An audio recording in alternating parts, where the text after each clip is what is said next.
The limitations are mental limitations. They're psychological and emotional limitations about what it is we're allowing ourselves to see about the nature of the universe. Moray and I had a very nice little chat about this, that it is a game in many ways of perception, and you get the world that you perceive. If you keep perceiving it on one level, indeed you will get that world. And if you open that world up, which is the purpose of this entire conference, you will get a larger, infinite world. Okay, without further ado, I want to bring on Judy Wood and get down to some more brass tacks so we can progress our evolutionary thrust in today's afternoon. Judy Wood.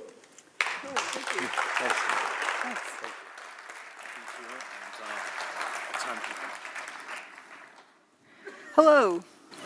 Well, what makes a scientist? The lab coat? Many folks have said that, well, she's not a scientist, she's not an engineer. Well, what makes an engineer? I have degrees that show it. I have a lot of experience that show that. But a lot of folks need an icon. They need somebody to look the position in order to take it seriously.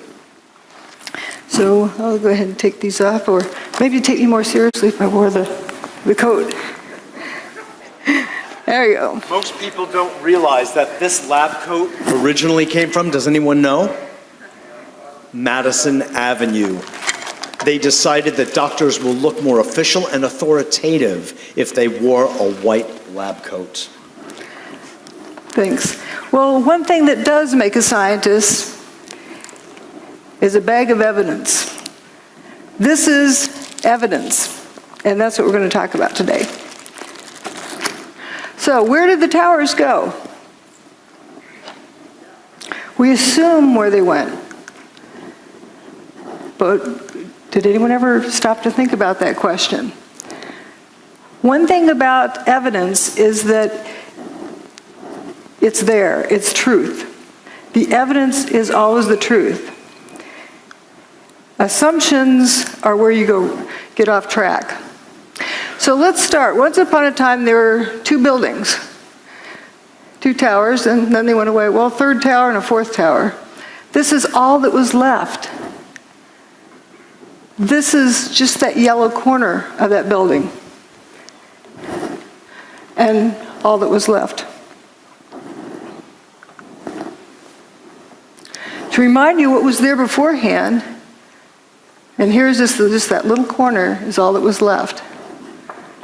This is the dawn of a new age. There exists some technology that can make a building of that size go away. It has the ability to direct energy in such a way to disrupt the molecular bonds. It's also, energy is direct as opposed to being kinetic energy. Kinetic energy like a wrecking ball or a missile or something solid. We're going to go through the data and see that you can eliminate about every kind of kinetic energy weapon. And we know this technology exists. The whole world saw it, even though they were told they saw something else. They saw what happened. And this indeed is a technology that can be used for free energy. It doesn't need to be used for evil purposes. Oops. Again, that's all that was left, just a story or two of that. And would you believe it, that 14 people survived in there? So what we're going to learn is that the towers didn't burn up, nor did they slam to the ground, but turned into dust in midair. That's not a collapse, that's dust squirting up. Why did so few people see that? Because they were told to see a collapse, maybe? There's three main things that keep people from seeing what's going on. Problem-solving skills, groupthink, peer pressure, and that they're terrified by the implications. We're going to just focus on the problem-solving aspect. If I tell you the answer is 27, am I right?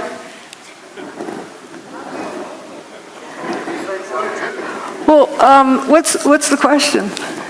What's the problem I'm solving? If you don't know the problem, how do you know if the answer is right or wrong? You first have to define a problem before you can solve it. And it can be referred to as a syntax error because the order matters. Like when doing this math, are you adding those numbers together first or multiplying these first? You'll end up with a different answer depending on how you group them. The same thing with crime solving or with problem solving. The order matters.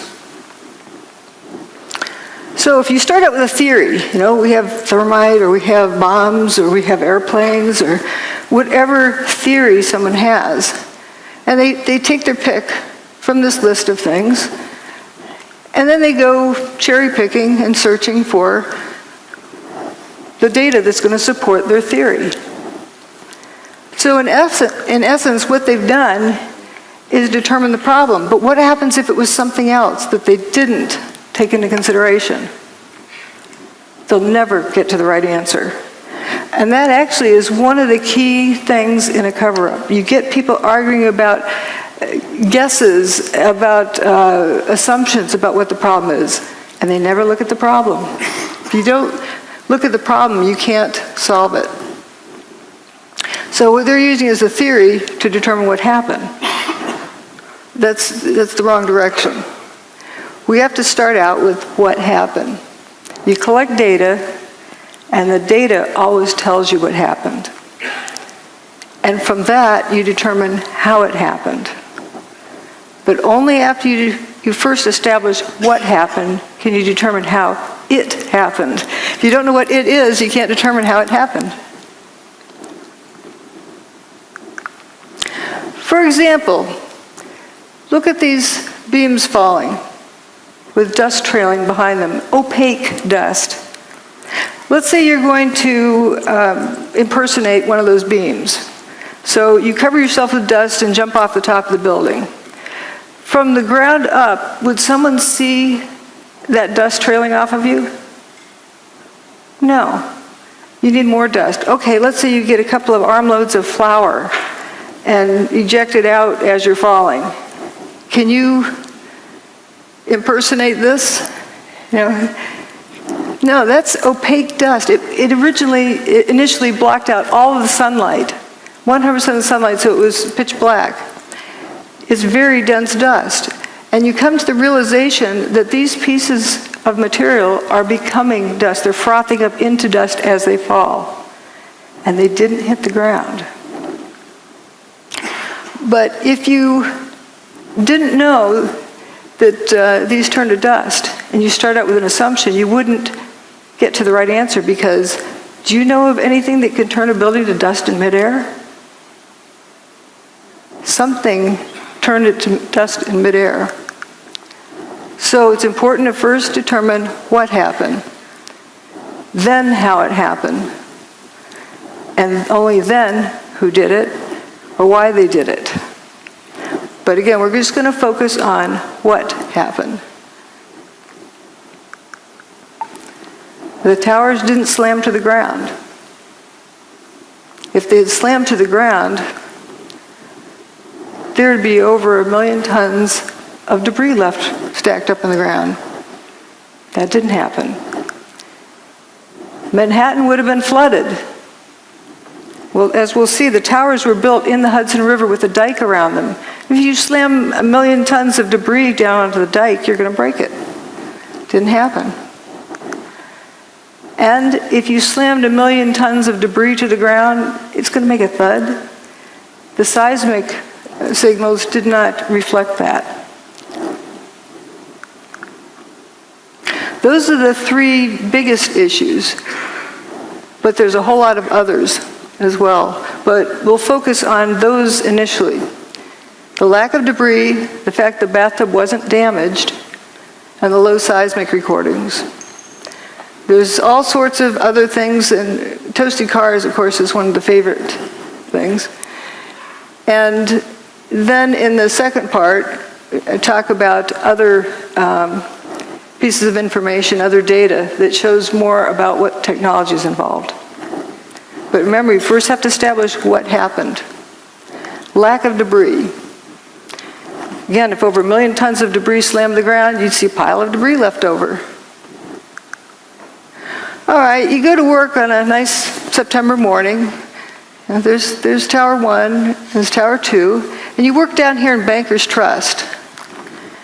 So you're going to go into your office there in Bankers Trust, and then you're going to look out the window and see what you can see. Down here, you look out the window. What's it going to look like? That's looking out that window. Air-conditioned office, looking across the street, and whoops, where did the building go? This is right after 9/11. Tower 2 is basically missing. Tower 1 is missing over there. I think everyone would have to agree there's not enough stuff left piled up on the ground. So again, we're looking out there. Now we're going to look the other direction. And there's this main body goes missing. Just the north wing is left. The building just went missing. That's building 4. It was a 9-story building.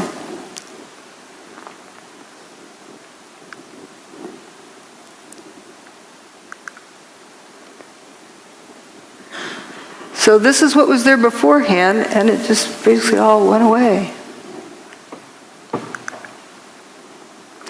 And a satellite image shows, all sorts of holes that were in those buildings. The middle part of building 6 is gone. It looks like a post hole digger cored it out. You have holes over here on Liberty Street. Even some holes in Vesey Street. And notice again that north wing is remaining, but the main body's gone. And this is Bankers Trust, where you're looking out the window, seeing a non-building across the street. Few people talk about this building. It's a 22-story skyscraper. Well, it would be the tallest building in most small towns. It went away except for that last little corner. And building 7 over here as well. Every building with the WTC prefix was destroyed that day. So we're going to look at this direction. Now, a lot of people talk about hearing the BBC announce early that Building 7 went away.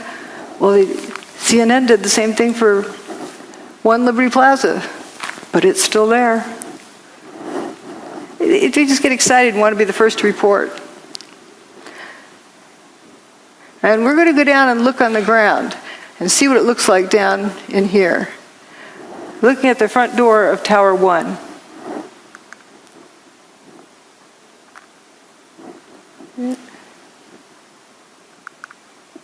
So here we are down on the ground. There's Tower 1, the north and south walls. Ambulance that was parked in front of the front door of Tower 1. It doesn't look clobbered by anything. This picture, I believe, was taken on 9/11, later in the day. I don't see any big steel beams on the ground. There's aluminum cladding. The towers were built with steel columns on the outside that were covered with aluminum cladding. And you see the aluminum cladding. The ambulance looks pretty good. This was the day after 9/11. Peter Jennings in the studio. This is down in Lower Manhattan today. George, I don't know if you heard a little earlier me raise this question, which was actually raised by ABC's Jackie Judd, as we look at these areas down below and the video of where the towers used to stand and where is all the rubble gone. And have you been able to, is there any way you can answer that question? I'm sorry, Peter, I didn't get the question. Okay, I apologize. Jackie Judd and several other people keep asking us, when you look at where the towers used to stand, there is surprisingly so little rubble. Where did all the rubble go? It's a very good question, Peter, and I have asked some people who've been doing some of the rescue and recovery work this morning. If you look behind me, you can see the very remains, the skeletal remains of the World Trade Center. And one volunteer, Robert Gerlinski, explained to me the reason there's so little rubble is that all of it simply fell down into the ground and was pulverized, evaporated. This is vital information. I really feel for George Stephanopoulos. He's got this job telling the world what's going on there, and that's the best he could do. And we humans tend to keep asking questions until we're given an answer. We don't stop to think if the answer makes sense. So what he is telling us is that it's obvious there's a big lack of material there. And here's an elevation map of what was left. And you see building 4 went missing, the holes in building 6.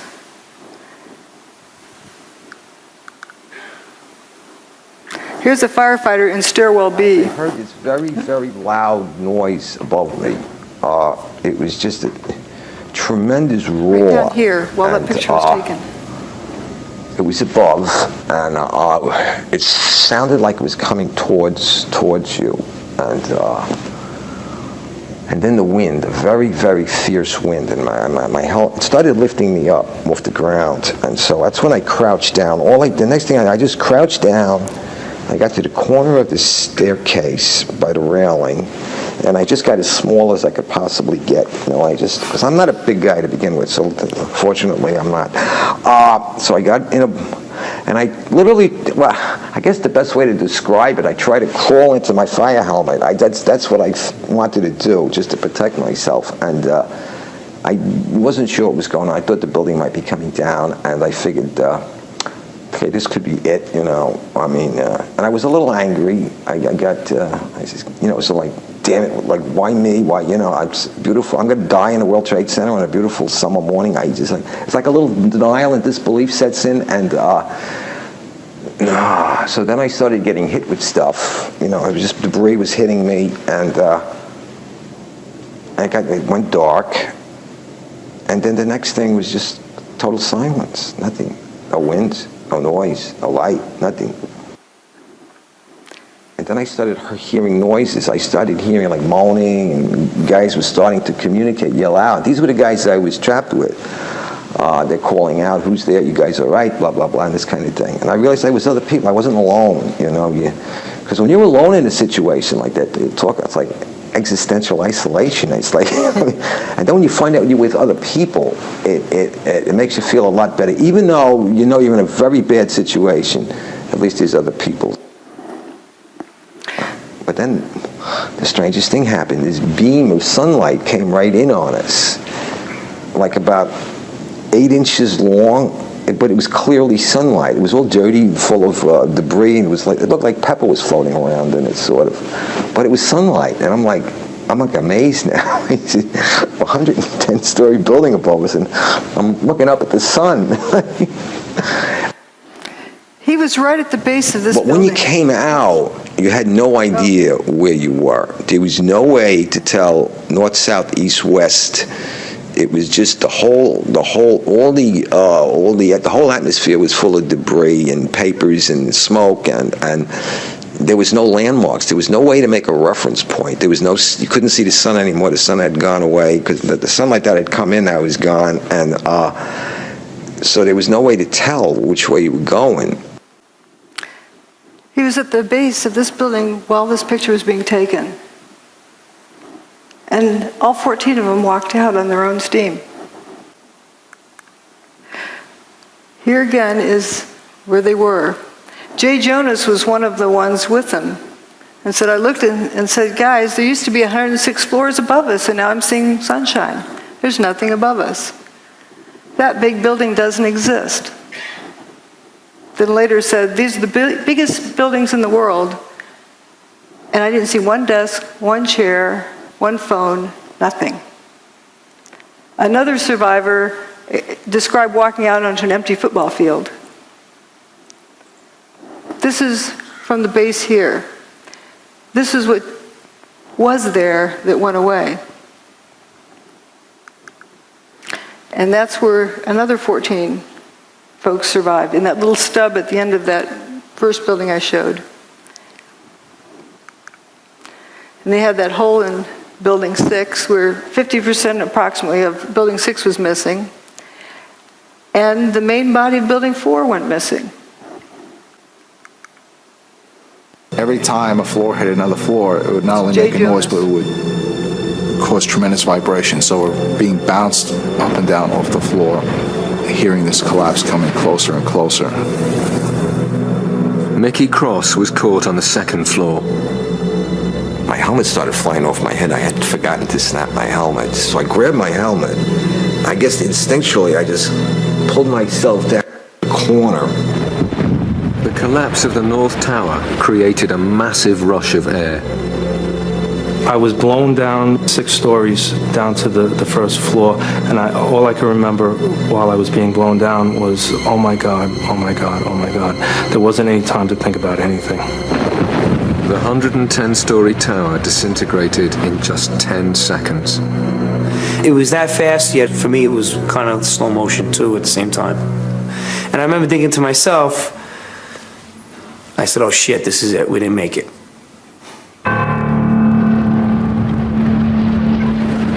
Faced with what seemed like certain death, the trapped firemen thought their last thoughts and prepared to die. In those 10 seconds, I was like, well, I'm 33. What have I done with my life? Worked almost all the time. My wife is going to, be a widow now. And I pretty much saw myself. Pretty much saw my funeral. I saw everybody at the wake at my funeral, and my parents and family there. You think about everything I guess that you haven't done in your life, and you realize that, is this it? Are you gonna make it out of here? And I was just too young, and I have too much more to do with my life than for this to be it. I thought I was going to be dead in a few seconds, and I remember feeling, I hope this is fast, because I had a fear of being trapped, like say with a broken back or severely injured, and still being conscious and alive. It was strange, but I was at peace when the collapse actually started. I said, all right, whatever's going to happen now is going to happen, and I hope it doesn't hurt too much, but the fear was gone. The collapse of the North Tower killed over 1,300 people trapped inside the building. But some of the concrete walls encasing Stairway B had remained intact, and enclosed within them, 14 people were still alive. As they opened their eyes, it seemed as if a miracle had happened. I could hear Mike. I could hear him groaning. I could hear him called out to me. I called out to him, so I knew he was alive. From the neck up, I seemed okay, but everything else was just like pins and needles. I mean, I was slapping my leg with I'm watching my arm hit my leg, but I can't feel it. I had my flashlight on my side, and I looked at my hands and looked at myself to see if I was bleeding or anything anywhere. When he heard noises around him, Captain J. Jonas realized he too had somehow survived the disaster. I wanted to know who was still alive. And I started calling them out by name. All of the people in their group survived. That's a nice happy ending.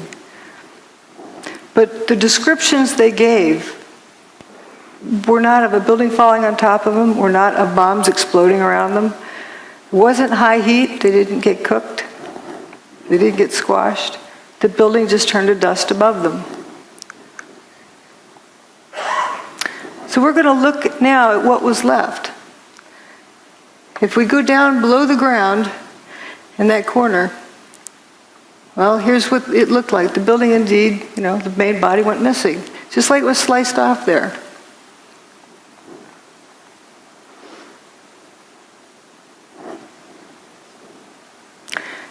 So the mall is in the first story below ground, and there's some firefighters that were walking along there. We're going to go down one story and look at them.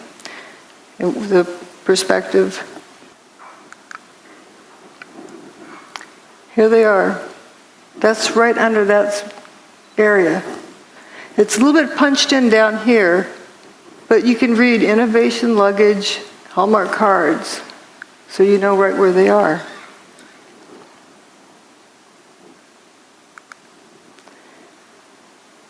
So now we're going to go a couple of stories below that to the loading docks. And it's right below there is where they're walking, but the loading docks look from up above. And it's painted purple under Building 5, so you know where you are, and then green under Building 4. So it's color-coded so the delivery trucks know where to unload. And we're going to look down that direction.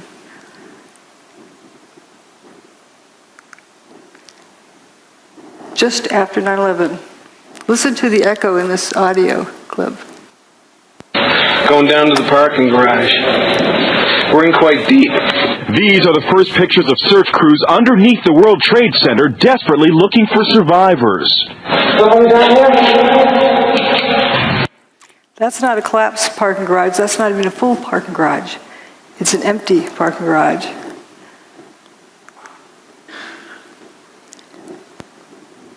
And we had this left. You can see remains of Tower 1. Stairwell B where those guys survived, and it's all at ground level. There was a lot of dirt brought in. We were able to move 120 dump trucks out of the city last night, which will give you a sense of the work that was done overnight. So some of the debris has already been removed. More of it is being removed, and it'll be done by barge all throughout the day today. Did you think it was going to get cleaned up in one day? Again, here's the ambulance picture and all that was left. Where's the debris of 1 million tons of building? One of the other survivors said this. You know, we kept telling him we're in third floor, fourth floor, stairwell B, North Tower. Where are you? North Tower, stairwell B. Where are you? Stairwell B, North. Don't you know where North Tower is? They didn't know where the North Tower was because there's nothing left.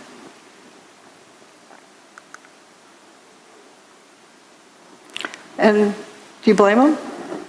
Here's right where those guys were, up in that little corner. Hundreds more firemen were now arriving at the disaster area, but Captain Jay Jonas's Mayday messages were still not getting through. Trapped down in the remains of Stairway B, there was nothing else Jay could do. We realized we can't get ourselves out. And that's a big mental leap for a fireman to take, because we're so used to being the people who are going in to rescue someone. Now, the roles are reversed, and you realize you're helpless yourself. But with the survivors buried alive beneath a debris field that extended over 16 acres, it seemed they would need another miracle to save them.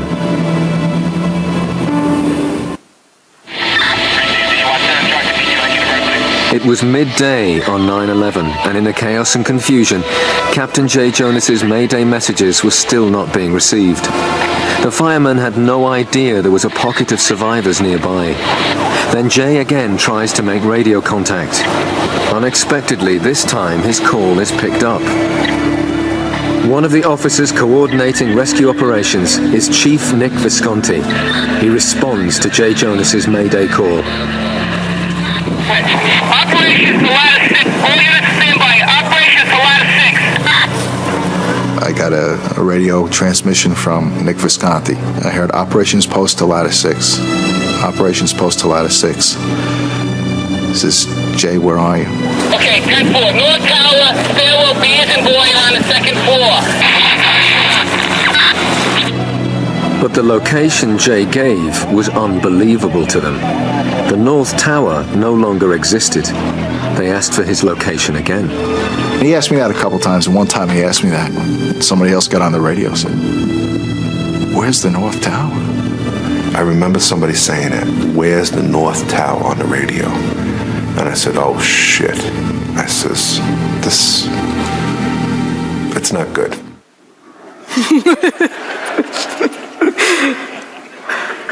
What I like about these clips from the BBC's show about the miracle in Stairwell B is that these are the original people. They're telling their story. Indeed, they're real people, and they were trapped in there and walked out. And what they experienced. Can you imagine being at the base of 110-story building and the building goes away and you're left alive? There's also a fellow who remained at the edge of that hole in building 6. His buddies didn't make it. They were a few feet away. There's stairwell B. And just to look at the amazing aspect of this, you get the bare sidewalk over here. Building 7, a 47-story building, didn't even fully spill across the street. If you had a big building coming down like that, even with explosives in it, it'd be like machine gun fire on all the adjacent buildings. Didn't happen. And this dome doesn't look clobbered. It's right across the street.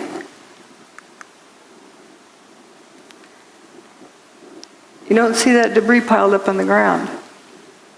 This is right at ground level. So now we're going to talk about the bathtub. I don't know what the lighting is.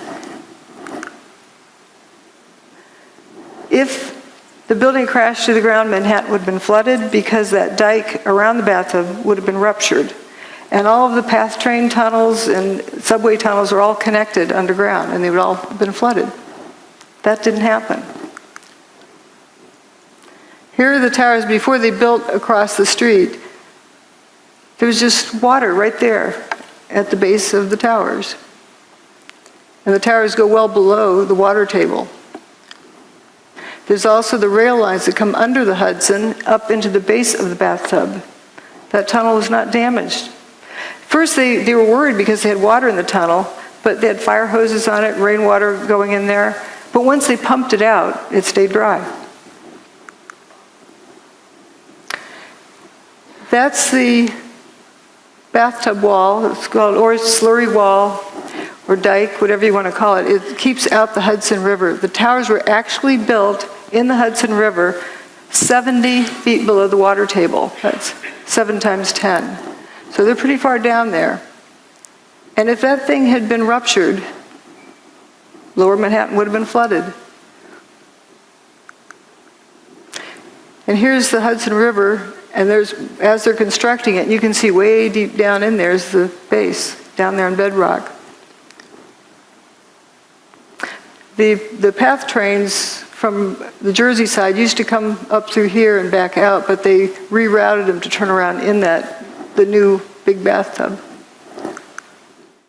I thought the seismic data you were going to look at was data associated with the collapse of the tower, particularly 2. Yes. Oh, yes. We did look. Obviously, we've looked at all of the seismic signals. The main focus of that was to establish the timing of the various events, and if any, again, using it also to see if there were any events that we could not explain other than it being the collapse of the towers and the World Trade Center 7. The signal strength due to the collapse of the towers were not of any magnitude that was seismically significant from an earthquake design standpoint, or from the design or failure of a structural component, or of, I would say, a piping system that might be used in a structure. So there wasn't anything that gave us pause in terms of that being a significant seismic event to have ruptured the pipeline. This was a meeting that NIST had to determine what happened to Building 7. So they're wondering if there's any pipelines that went through the bathtub over to Building 7. And he said it wasn't seismically significant enough to have ruptured a pipeline to cause any damage. You have 2 buildings, 500,000 tons each, slamming to the ground, and it's not a seismically significant event. And the bathtub's fine at the end of the day. Tower 1's base is right here, down the bedrock. There's the old parking garage, after they cleaned it out.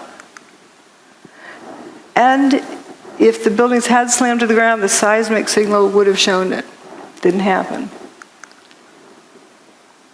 Michael Ober said, I don't remember the sound of the building hitting the ground.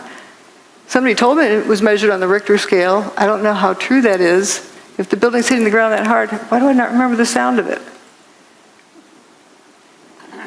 it's amazing. And somebody who worked in the 27th floor decided to go home because he wasn't going to get anything done that day. Went down to the ferry terminal, the south end of the island, and some idiot, they thought, came running up and said, the tower just collapsed. And they thought, that's ridiculous. They didn't hear it. They didn't feel it. When they walked past the tower, it looked like it was in good shape. Well, I think I know why it didn't make a sound. That part of the building doesn't make a thud when it hits. Dust gradually settles, and that's a lot of dust. This is an earthquake that happened earlier that year, in January of 2001, in Manhattan. So we know that the bedrock that the tower sat on can carry a seismic signal. But here's what Tower 1, the signal it made. Notice the difference in the quality. This is very high frequency. The lines are very closely spaced compared to this. Also, it has this, I call it the snout leading up to the big signal. It has that leading portion, which is the primary wave. The P wave arrives first, and then the secondary wave arrives. This is neither a P wave or an S wave. This is only a surface wave. P wave and S wave travels through the Earth. In other words, when the tower, during the tower's demise, the signal did not travel through the Earth. Again, that's the January 17th earthquake. And here's, P wave is like a rubber band snap, and the S wave is like a jump rope. And the rolling surface, like getting up off a mattress in the morning, the mattress springs back up. If you remove two 500,000-ton buildings, you're going to create a surface wave. But it only lasted 8 seconds.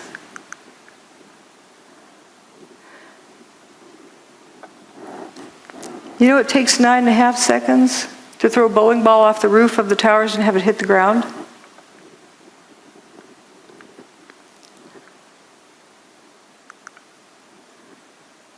So how can this be? The building couldn't have reached the ground as a solid, rigid object. Here's where Tower 2 had already gone by the time this chart started. Tower 1's demise there, but here we're going to focus on Building 7, down here. There was an earthquake in the Fox Islands up by the Aleutian Islands, and that's what the mess is after that. But where this vertical red line is, there's no seismic event that shows up at this scale. Nothing that stands out from background noise. For a 47-story building's demise, this is the King Dome. So here's a controlled demolition, and it produces a P wave and an S wave. So what length of time does that take? It takes, for a free fall speed from the roof to the ground, it's about 4 seconds. But the portion of time that the ground shook was more than twice that. So that doesn't answer the question either of what we saw. And with Building 7, what is very telling is that they calculated when the P wave and the S wave should have arrived because they could not pick it out from background noise. They couldn't even pick out where the surface wave arrived at one of these stations. So there's 5 different stations reporting, and they had to calculate when the S wave and P wave would have arrived, and it was not there. The signal did not travel through the Earth. So if we have Seattle King Dome, we're going to look at things relative to that. That made a 2.3 on the Richter scale when it was blown up by controlled demolition. And we have these 2 towers. Let's say for Tower 2 was the first to go. So if we turn it to dust, all but the bottom 16 stories, and then drop a 16-story building to the ground, we record approximately the same seismic signal as what was recorded on 9/11. just pretending this rest doesn't exist. And for Tower 2, if you turn it into dust above the 20th story and just drop a 20-story building to the ground, you get the seismic signal that was recorded. And for Building 7, it's all but the bottom 2.5 stories. Where's the rest of the building? Makes it 0.6 on the Richter scale. That's like a jackhammer. It should have sounded like it was raining dump trucks. You know, big dump trucks go down the road, they wake you up at night because they vibrate the ground. So we've talked about these three things. Now we're going to talk about dustification and lather. You'll notice I use a unique language. If you don't know what the phenomenon is, and you use the name of a known phenomenon, that's wrong. You're misleading the direction the information is going in. You're calling something like fire when it's not fire. That's why I use the word fumes, because if you use smoke, you're assuming the cause to be fire. If you don't know what the phenomenon is, better not use a name of a known phenomenon. Well, what happened to these buildings? That's a phenomenon we've never seen before. It needs a new name. I call it dustification. The buildings turn to dust.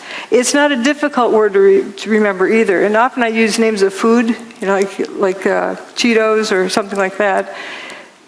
You're not going to confuse this with food. It's better than using characteristic 493-7A. You're not going to remember that. But we're going to talk about dustification. As we talked about before, this is turning to dust as it falls. People often see these squirts ahead of the collapse wave. But what was that? If it's bombs, you'd see a flash and you'd see a whole lot more of them. But if you have the whole building turning to dust as it comes apart, what about the water tanks that are distributed throughout the building? They're going to get weaker and weaker as they're dissolving until they suddenly give way. And I'm tempted to believe that might indeed be what that is. We don't know. But if you got that whole building down on the ground in like 8 seconds, let's say 9.5 seconds just to give it some extra, it would have to be squirting out here at the base at a minimum of Mach 1.5. The air from the middle to get to the outside is like Mach 2.5. For sure, all of the adjacent buildings should look like they were machine gun fired. That's a lot of stuff to squirt out of the way. And that's assuming the building took, 9.5 seconds to come to the ground. So you just have this couple little puffs. Something's not right there, too. Now, people who say, okay, they claim they heard explosions. And so therefore, it must be bombs in the building.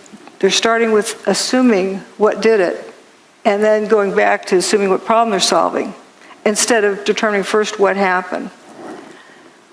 Well, if you recall, blasting zone ahead, turn off cell phones and two-way radios just in case it triggers something. How are you going to get everyone to unknowingly turn off all their cell phones in southern Manhattan for weeks ahead while they prepare the site?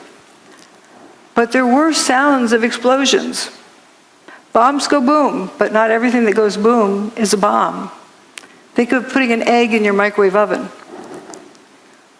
Turns out there's a lot of folks who talked about these Scott packs exploding at ground level, sitting on the fire trucks. There's a lot of testimony here. We don't need to go over it, but there's various firefighters who talked about hearing these Scott tanks exploding. Now this is slow motion of Tower 1 coming apart. And you notice this, there'll be some column that starts falling down this corner. I think it's in here. And we're going to follow it down and watch how it just turns to dust completely.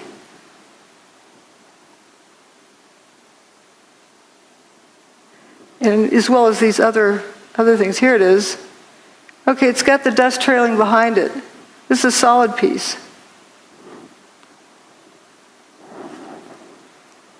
It's like ice cream melting. It's going away.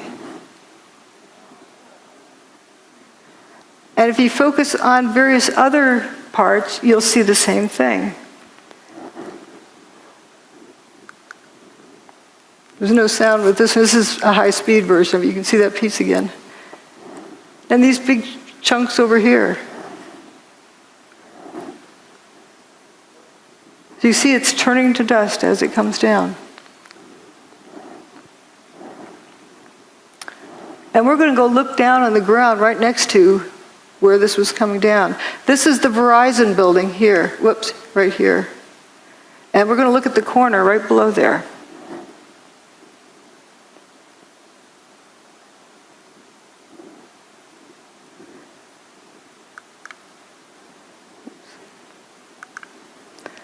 That's the Verizon building right there. This is that intersection where that material was falling. Right after everything's settled, these people who were hiding come out of their hiding places. And they're probably in awe. There's, no building here. You can see sky. Looking at the body language, the guy with his hands on his hips, arms folded, arms at side. They're probably in total amazement and shock and just bewildered. I call this picture the Twilight Zone because they probably felt like they just walked into the Twilight Zone. A bunch of cars went into spontaneous combustion, apparent spontaneous combustion up here with a sea of unburned paper in between. And here's that toasted car lab. But we're going to look at various directions of watching this dustification. There's a cluster of core columns that remains here. Watch what happens to them.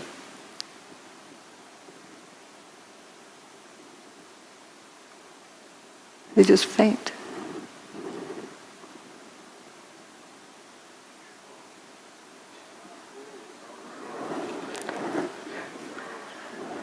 I believe that's the upper part of where those firefighters survived in Stairwell B. Those are core columns. This is another one. See how it peels away like a banana? And you see this clear air around it. Some folks like to say dust settled on it. Well, dust can't settle on something like that fast without seeing it.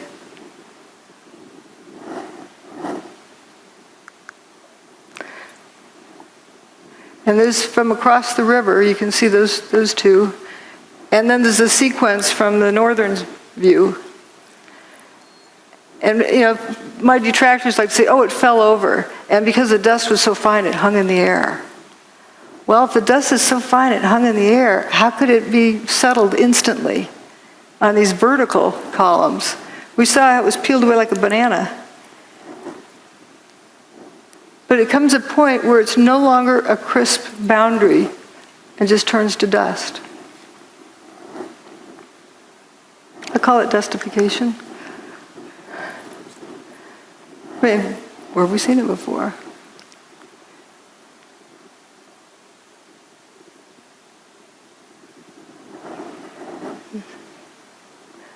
Here goes one more round.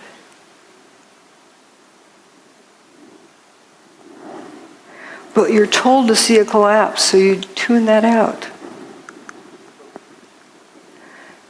You can see all of this just frothing up into dust. That part.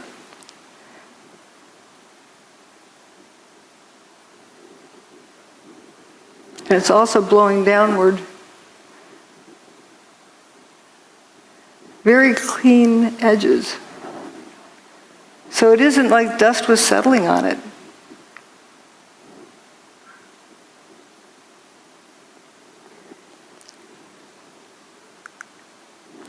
And another part of it, this is further up than this image, because this is coming down close to this building. But notice there's some chunks that go missing. And notice the dust kind of squirting out the ends of those pieces.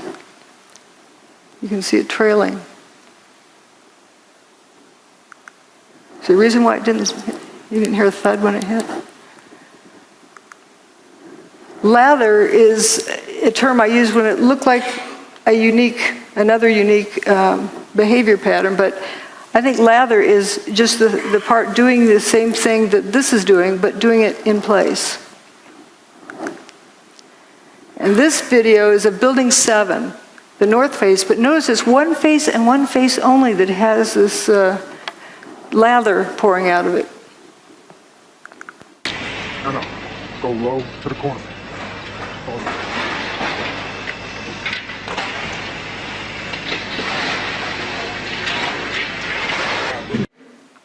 Notice it's spiraling around.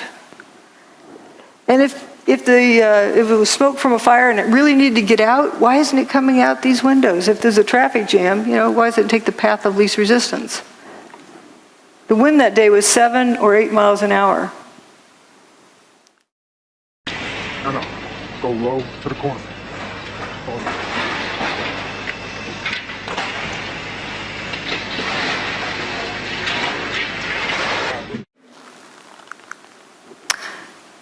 Now we're going to look at dust rollout and fuzzballs. This wall of dust is pouring down the street. It was chasing people, and it overtook them. Didn't cook them. Just left them covered with dust. I like these abrupt lines. Like you can see where this other fellow's tie was tucked in there. He was just covered. He didn't get cooked. The dust went a certain distance and then went up. Another bizarre thing. Again, it's important just to take in all of the data, and it starts telling you the story of what happened. Let the evidence tell you the story instead of forcing it to go a particular direction. And I wouldn't have seen this before, just all particular distance then goes up. There's a video filmed by Bob and Bree, who had an apartment up here. Bless them for saving this video and then sharing it with the world. This is an image from there, and the dust doesn't quite touch their window and then goes up.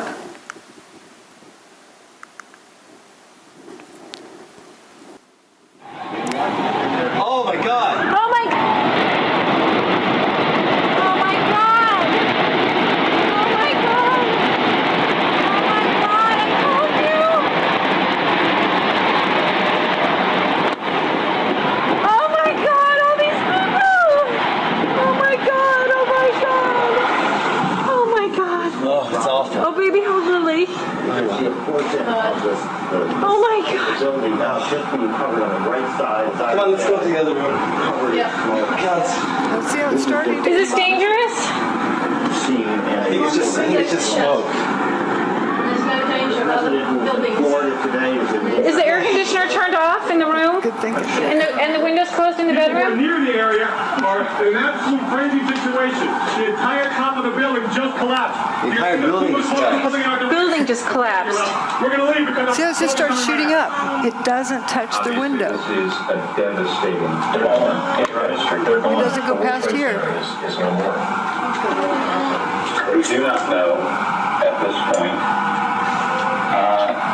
the extent of injuries or casualties, how many people were in these buildings trying to get out. We've seen some gut wrenching. Oh, people are running away. They're running away. Hanging out of windows. What are they going to do? Green You guys grass. gotta run away. You see the obvious.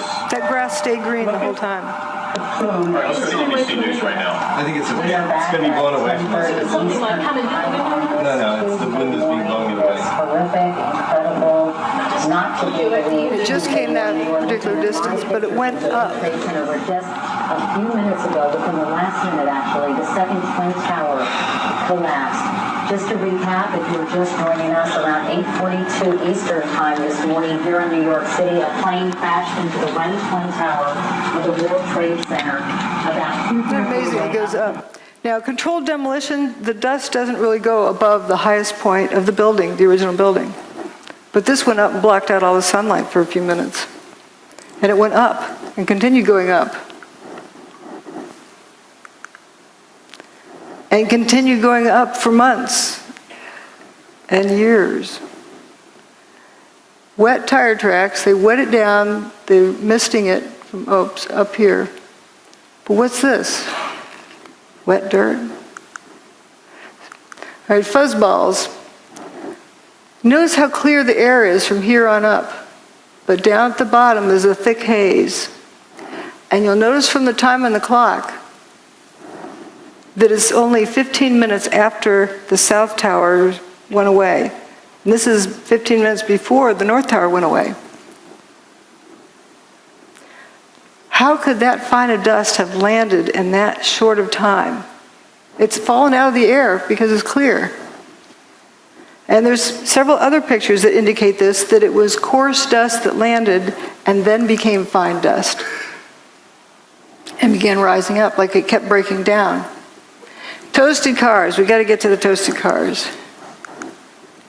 I say they're toast. They're history. I can't say they're burnt because I don't know that. But they're toast. I just decided to use that word to say something happened, messed them up. You can't fix it. You got to get a new one. It's history. This is a police car found on FDR Drive. I don't know how it got to, I don't know where it was toasted. There were some that were witnessed as being toasted on FDR Drive.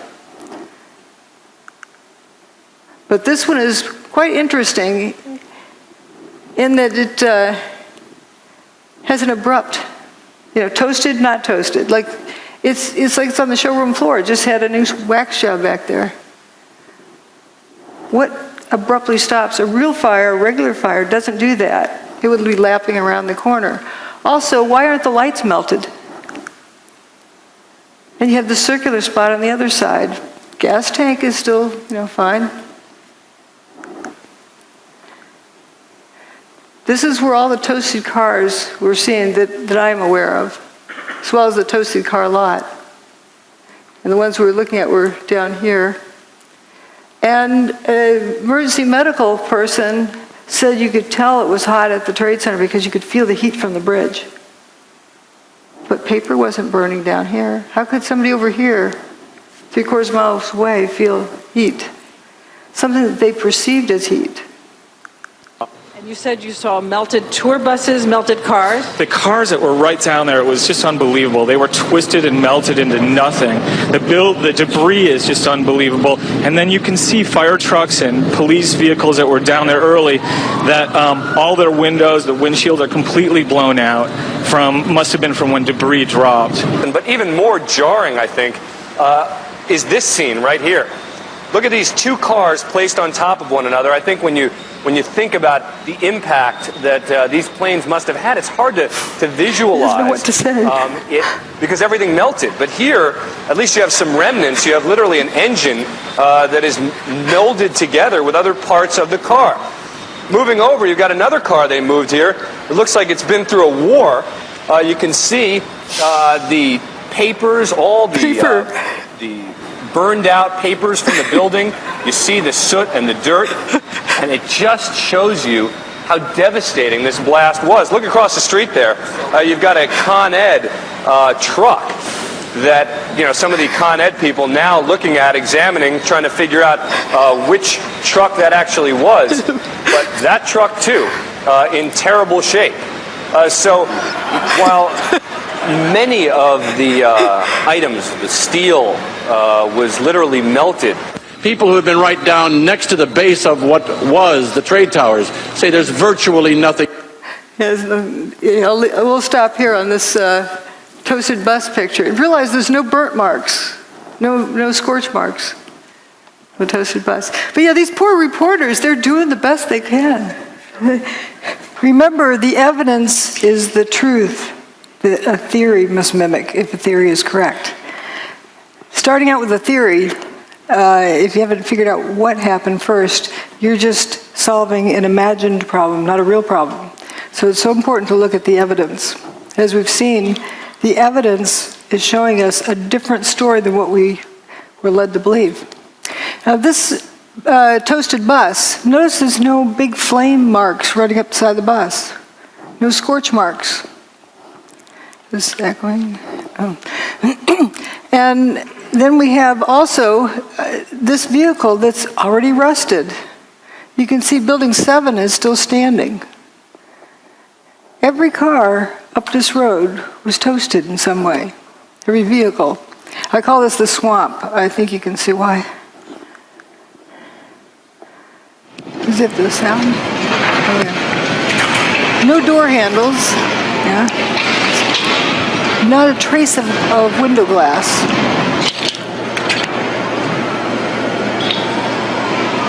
Just gone. Go, let's go. Go. 3, 2. Oh, man. More debris falling from a nearby building, the World Trade Center. We're at West Broadway and Barclay. Very difficult to breathe here, but look around. This must have been ground zero where this thing blew up. Car after car after car. Buses completely obliterated and burned straight down to the steel. Behind me. He was describing it the best he could. Here's more of that street. And notice no door handles.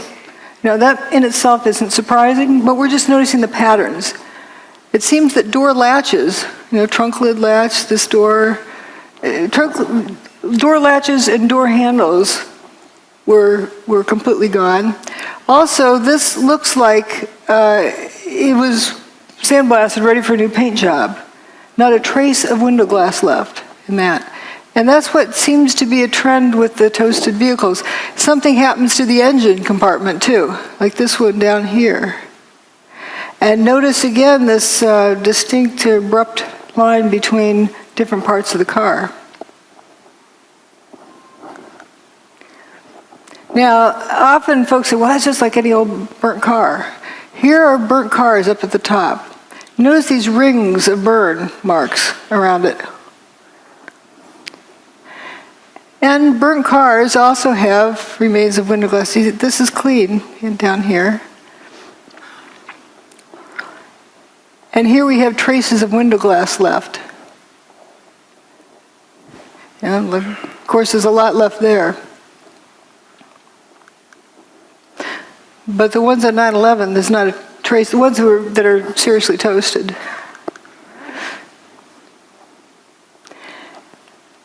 Doesn't look at all. These are uniform colors, like they've been sandblasted, ready for a new paint job. And the insides are completely toasted. I think they threw this stuff in afterwards. But the stuffing is still partly here in the burnout car.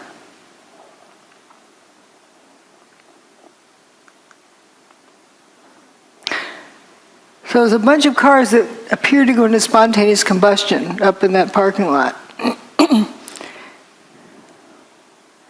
And we have various views of that. And my detractors often say, well, the cars were towed. They were burned elsewhere and were just towed through junkers. But we have photos of them before, during, and after. Now here's the toasted car. See how it looks like there's flame coming out of them, but the sea of unburned paper in between. The building's over here, the towers. And here again is tower still standing. And there's the untoasted cars. They're not even been toasted yet.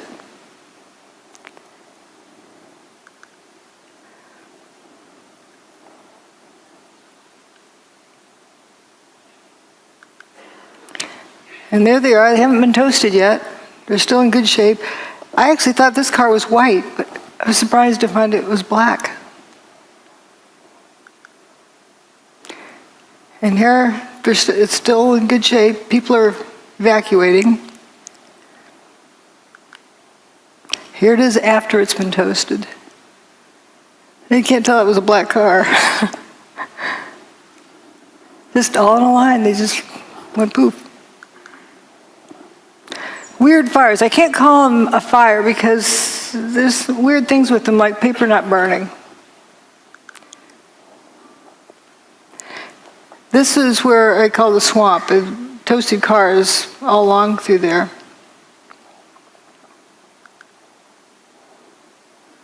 And the fellow who came out that door, he's probably the one that left it open, walked up West Broadway. And it was pitch black. And then he said, thank goodness the cars started lighting up because then he could see where he was going. He walked out of there up to intersection C and turned over towards D. and intersections along there. The paper's not burning. Here's the firefighters going for a lunch break. They come, doo-doo-doo, you know. They don't seem at all concerned that they're walking through this fire. They aren't worried about a car blowing up. Now, this is an interesting picture. Often we were shown this by certain individuals who would say, see, molten metal. But wait a minute, what's really going on here? This is an igloo cooler and a trash can that aren't melted. If this is white hot, then it's got to be, you know, hot enough that it's going to melt this aluminum. Aluminum melts at around 660 centigrade. And it's a kind of a barely a beet red. You have to be like 1,000 degrees centigrade in order for it to glow. So when aluminum's glowing and it's not a puddle, something else is going on.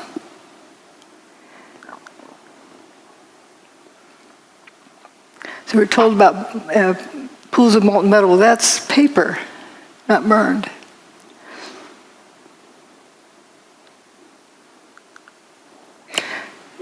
Aluminum is blood red when it melts. Whoops. I don't know what that is.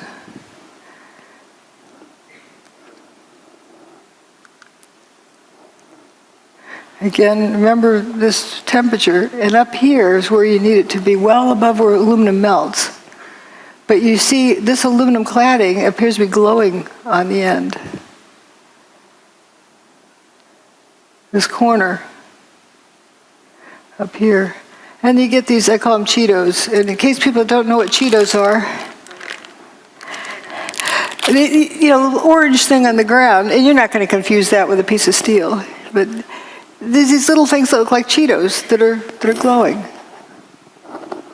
Pretty strange. Videotapes the firefighter reporting molten metal like a slurry or a steel mill or a volcano. Those are quotes.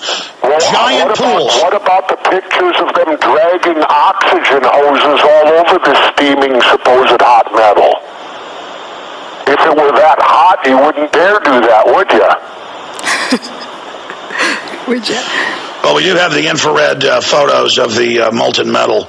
Well, again, what melted the metal? Was it heat? Or was it something else?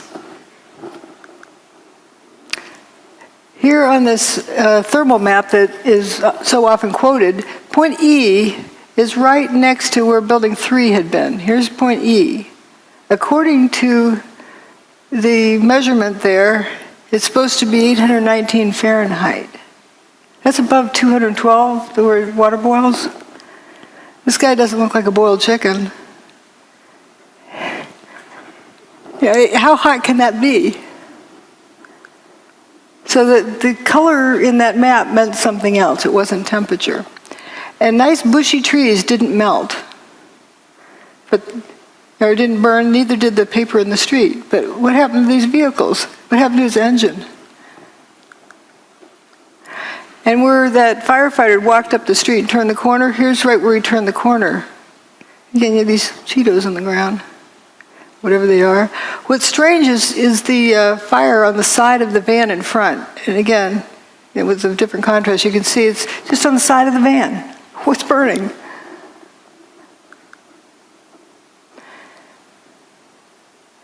This shows the apparent spontaneous combustion. This is during the cleanup. You see that thing that flashed over there?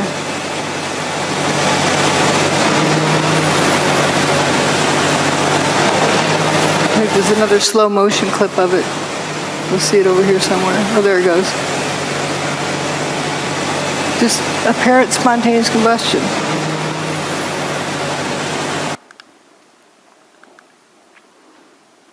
This is a clip where they talk about hot steel-toed boots. Up to 10 times a night, often until 2 in the morning, delivering whatever it is rescue workers need to do their jobs, like the ones working in the hot spots. Steel-toed boots is one of the biggest things. Steel-toed boots? Steel-toed boots.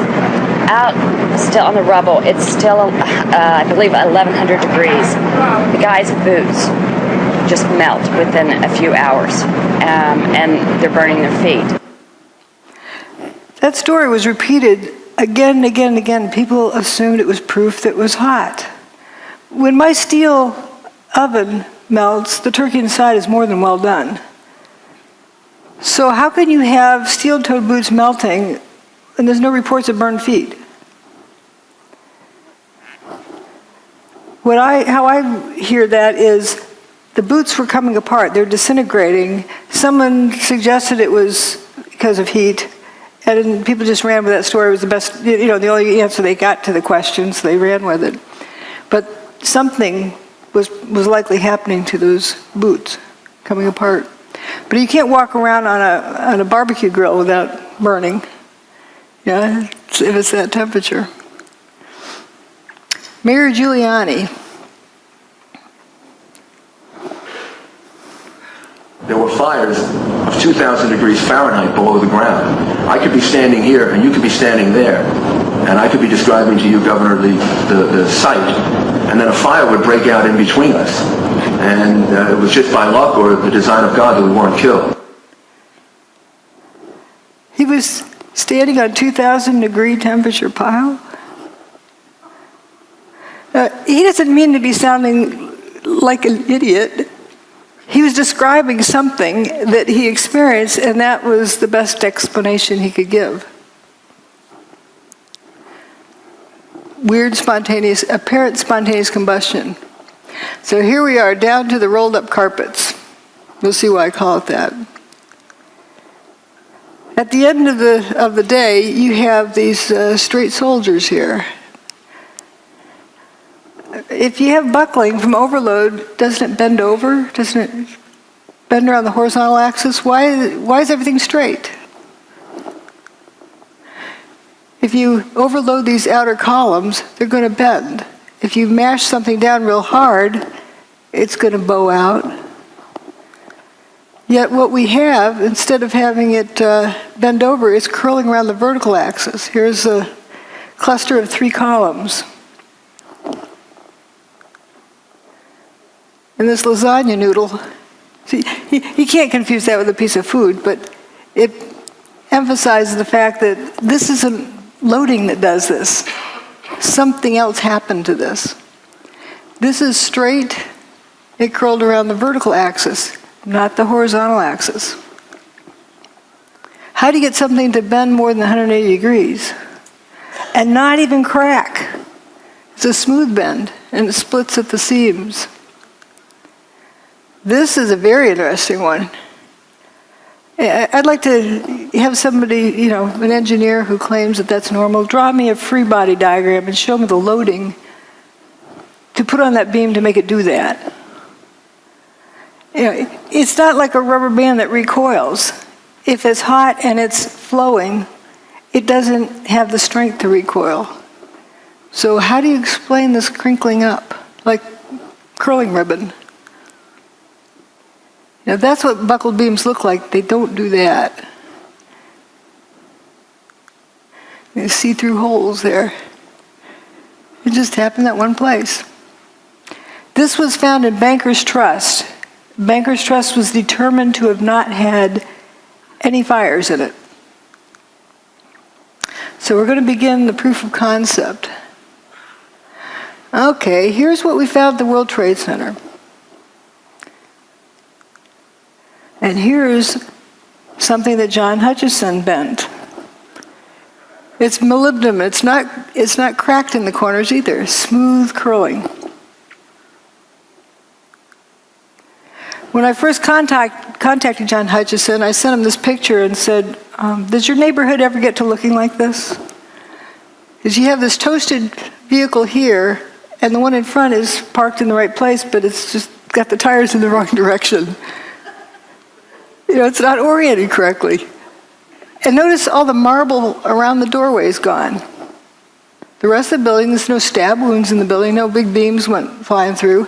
Another weird thing is the window glass. Sometimes just the outer pane's broken. The rock doesn't do that. Evidence of levitation. Cell tower came down, I was across the street, and I picked up the camera just out of habit. And something in the back of my mind said, run, run, run. And never in 20 years of shooting in New York have I run from an assignment. But something in the back of my head just said, run. And as I hit the corner of Liberty Street, it was almost being picked up by a tornado, almost being picked up by a wave. It was like being picked up by the black cloud. That black cloud had substance. It was like night, but it had a solid feel to it. It was like gravel, hot gravel, and just picked me up and tossed me about a block. At one second I was running, and the next second I was airborne. And I lost my glasses, I lost my cell phone, I lost my pager, but managed to hold on to both cameras. But it threw you for a block? I was back down at Ground Zero last week and walked the area where I have a pretty good recollection of where I was and where I wound up, and it was just under a city block.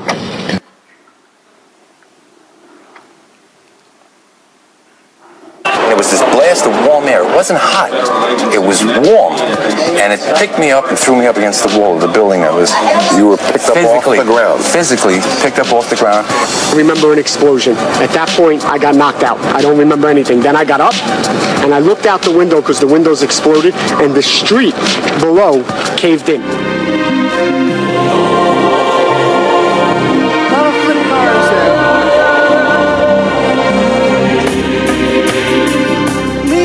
The trees.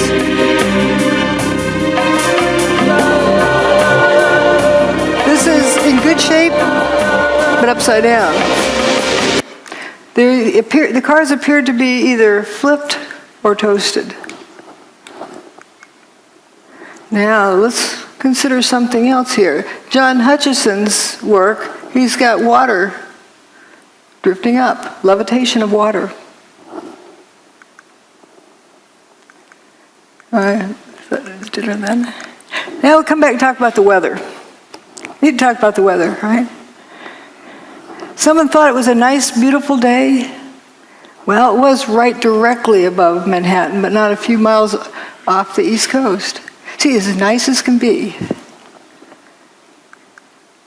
Here's Geraldo Rivera, who's chased out hurricanes for 40 years. I've been so attracted over the years to hurricane coverage, but there's risk involved. There is, the peril of not knowing what's going to happen, that adventure, and it's pitting yourself against an enemy. It's like war, only no one is shooting at you specifically. That's what the allure. But there is an area storm that the juices don't flow, and you look and check it out. Look at that. Remember that? When that? I watched that live. Too. And maybe a star on YouTube. You got to get up close and personal.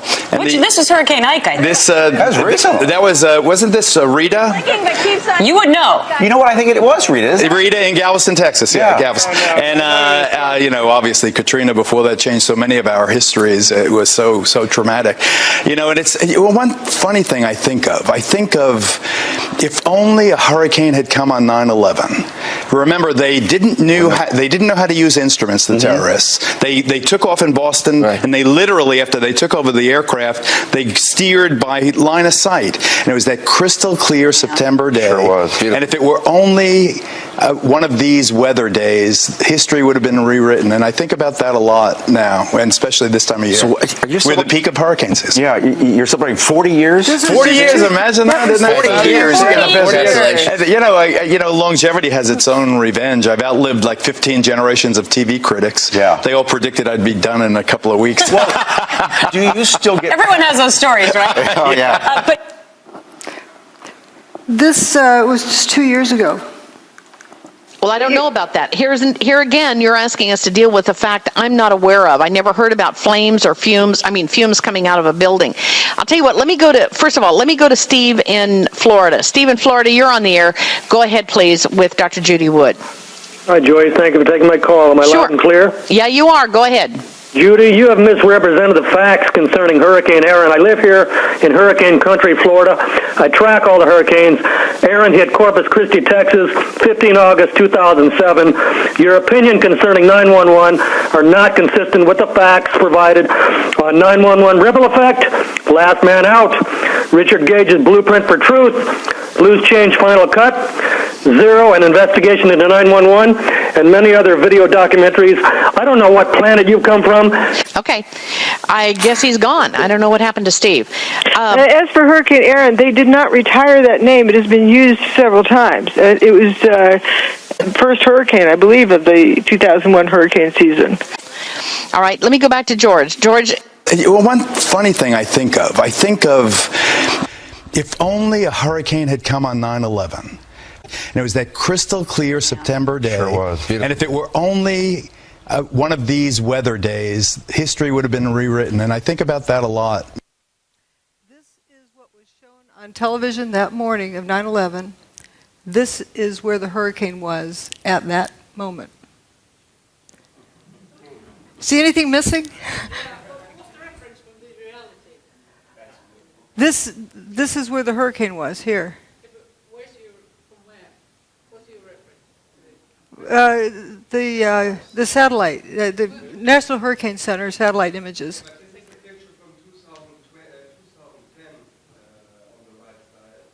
That's Geraldo from that time. The rest is from 9/11. Yeah, Geraldo apparently didn't know there was a hurricane that day. And Joey Moore, a flight attendant on 9/11 who flew out of Boston's Logan Airport just before the fatal flight that left, did not know there was a hurricane either until he saw it on my website. But why didn't they mention it? That's the question. It begs the question, too. Yeah.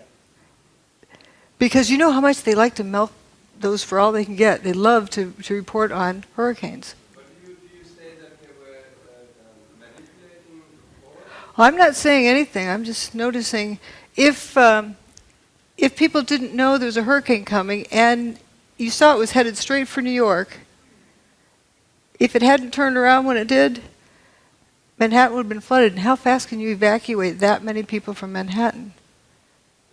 Can you afford that risk unless you absolutely know there's no chance? Unless you know, how would you know? Right. Was it reported on any other media, such as whatever the shipping forecast? It does show up the National Hurricane Center's text forecasts, but they were very played down. They weren't shown on the media. People were not aware that there was a hurricane there. It just seems, you'll excuse me, because I've done a fair bit of sailing, and there must be a bunch of ships on that coast. They took the ships out to sea because they knew that the hurricane was coming. What about the small vessels that were sailing down the coast that have surely just been wiped out by the hurricane? They may have looked into the National Hurricane Center's reports, but it was not something that was heavily publicized. It wasn't zero publicity on it, but it was very underreported. I'm confused here. Are you saying that they actually moved the hurricane away? They had the technology? The hurricane for 4 days was going in a straight line. And then on the morning of 9/11, it stopped, turned around, and that afternoon it started heading out of town. So you think that was artificially done? I'm just reporting what the evidence is. I don't want to guess, but I can say that if they didn't know it for 100% sure that it was going to turn around, if there's any question, why weren't people told to evacuate? Just in case. Oh, because the people at the time were told to evacuate because of the hurricane? No. Nobody was told to evacuate because of the hurricane. That's the puzzle, that nobody was really told about the hurricane being there. It just happened to be there and then turned around and left quietly. We were told this is nice, wonderful September day. But it could have been used. Let's see, this isn't doing so well here. Judy, as a suggestion, might I suggest that it would help audiences such as like me, for myself, this is completely surprising information, astonishing information, so to have a kind of secondary source of confirmation. National Hurricane Center. All that report, that one-line text or whatever it was. I've got all of the references in my book.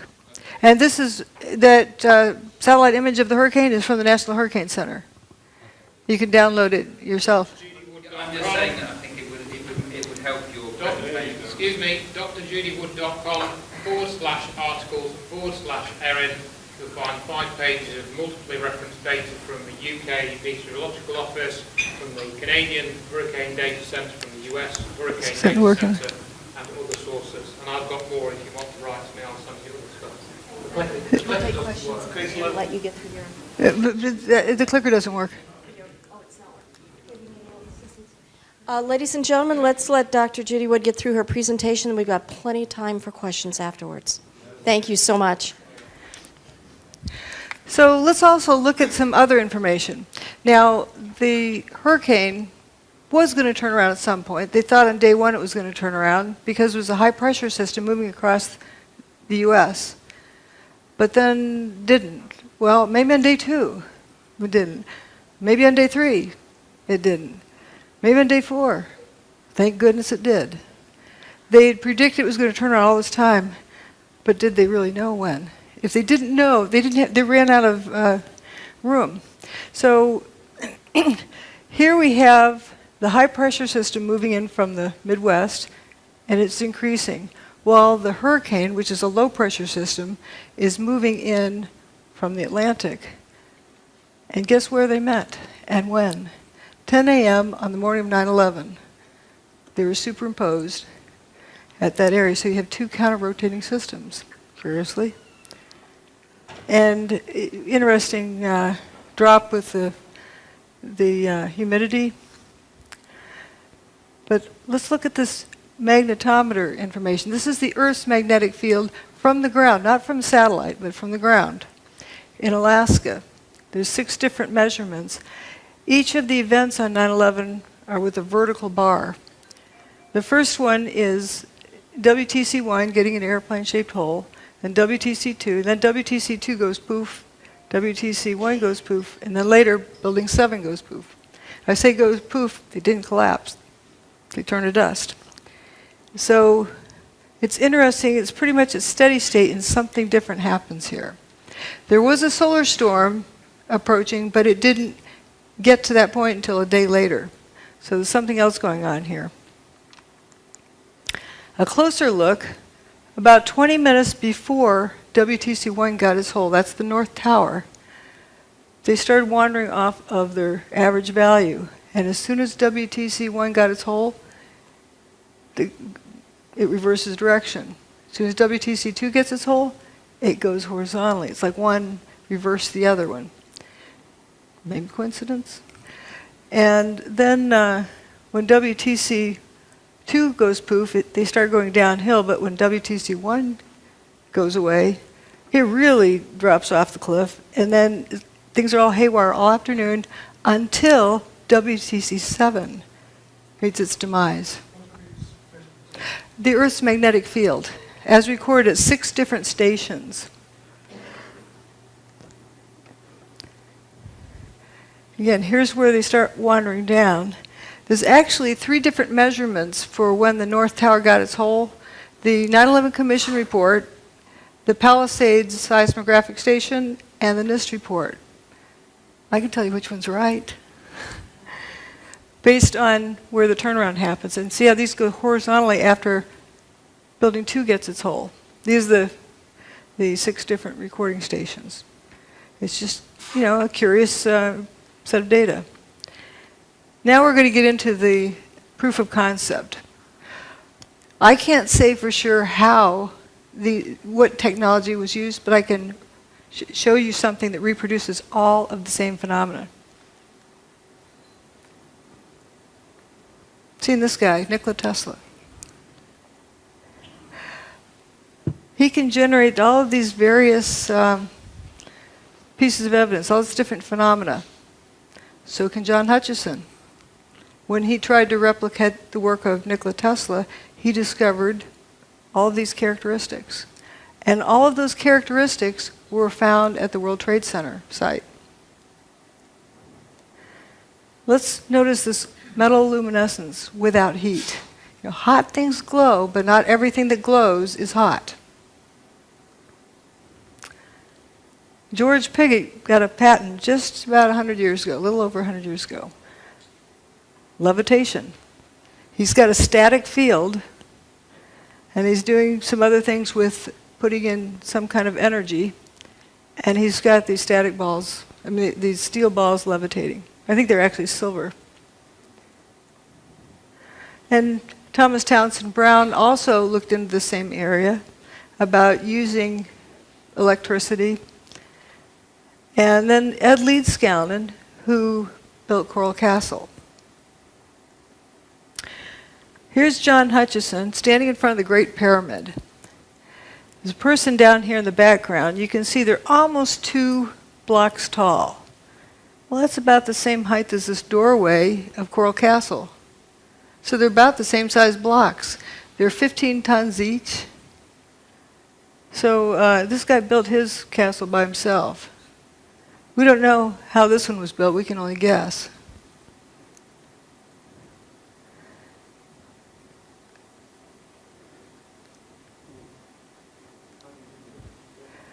Well, let's look at how John Hutchison's more of work here. This is an iron block. It's 2 inches by 2 inches by 7 inches tall, solid iron block. And when he puts it in his system, it buckles over, and you can see some fuming here. And it actually is colder to the touch at the end of this. And here we get to see it happen. And we're going to compare it to the fuming door handles from 9/11.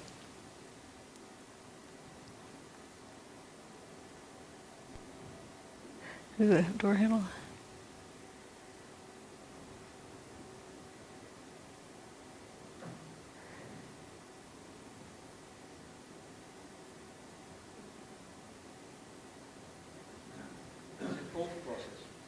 Yep, it's a cold process. Solid iron. And this fuming, which is interesting. You know, the car window is broken open here.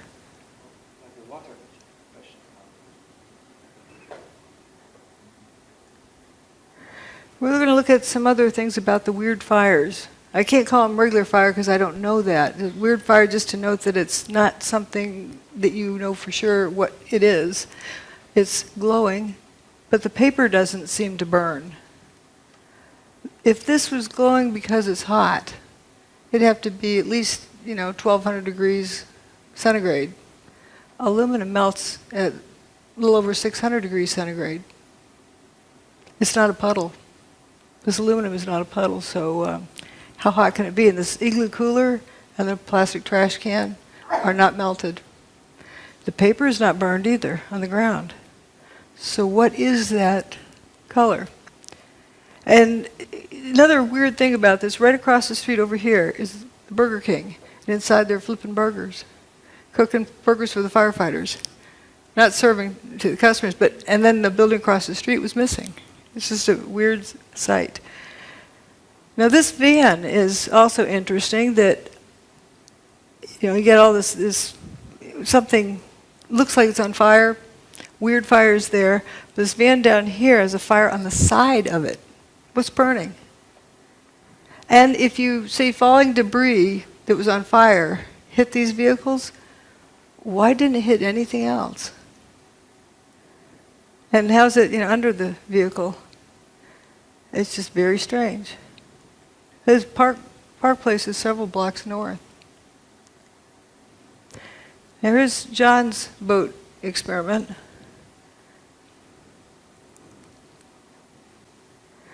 Well, what it shows is when he turns off his gizmo, then the boat lights up with weird fires. And the car's lit up right after the tower's demise, not during, right after, as though it was right after something got turned off. This is another interesting, at the WTC, how this beam curled up. Actually, that was right across the street. That was in Banker's Trust. These are John Hutchison's samples. Notice there's no creases in the corners. I should have found the picture of him holding this one like this. Yeah. Vitamins? But it curls up like that, like at room temperature. And this is a video that hopefully will run. There we go. It wiggles back and forth.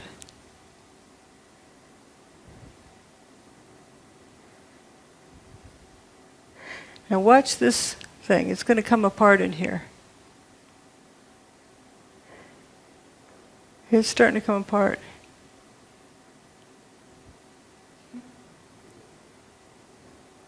Weird things happen. Some other weird things that happened were roundish holes in the outer pane of windows. They weren't necessarily through both panes. That's strange. Throw a rock through a window, it breaks the window because the window is brittle and it bends, and brittle materials are weak in tension, so it shatters the glass. So how do you get a round hole without cracks running out? Turns out somebody replicated that very thing. This is my analogy saying, okay, if you drop a rock in a pond, it ripples outwards. Maybe something like that is what ripples outwards with longitudinal waves that causes the glass to break in a rounded pattern. Now let's think about hurricanes. What do they do? Well, Hurricane Andrew drove this 2x4 through a tree. Piece of plywood. And with tornadoes, I'm sure you've all heard about straw through trees. It's not because they're flying fast. Something weird is going on. There's John Hutchison's sample with a butter knife in a piece of aluminum. He also has one with wood in the aluminum. If the aluminum's hot enough to melt, the wood would have burned up.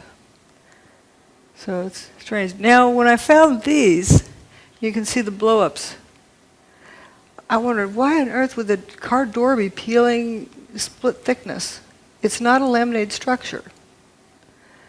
Didn't know what that meant, but it was definitely a category of data, and I put it aside. Later, when I found John Hutchison's work, wow, he can peel open extruded aluminum. That's not laminated, it's extruded. And we have these coins from the World Trade Center. People like to say they're melted together. I point out that zinc melts before copper does. It also boils before copper melts. So that would likely explode, but it's one of the lowest, zinc is one of the lowest melting point materials. So what gives? Why is this stuff stuck together?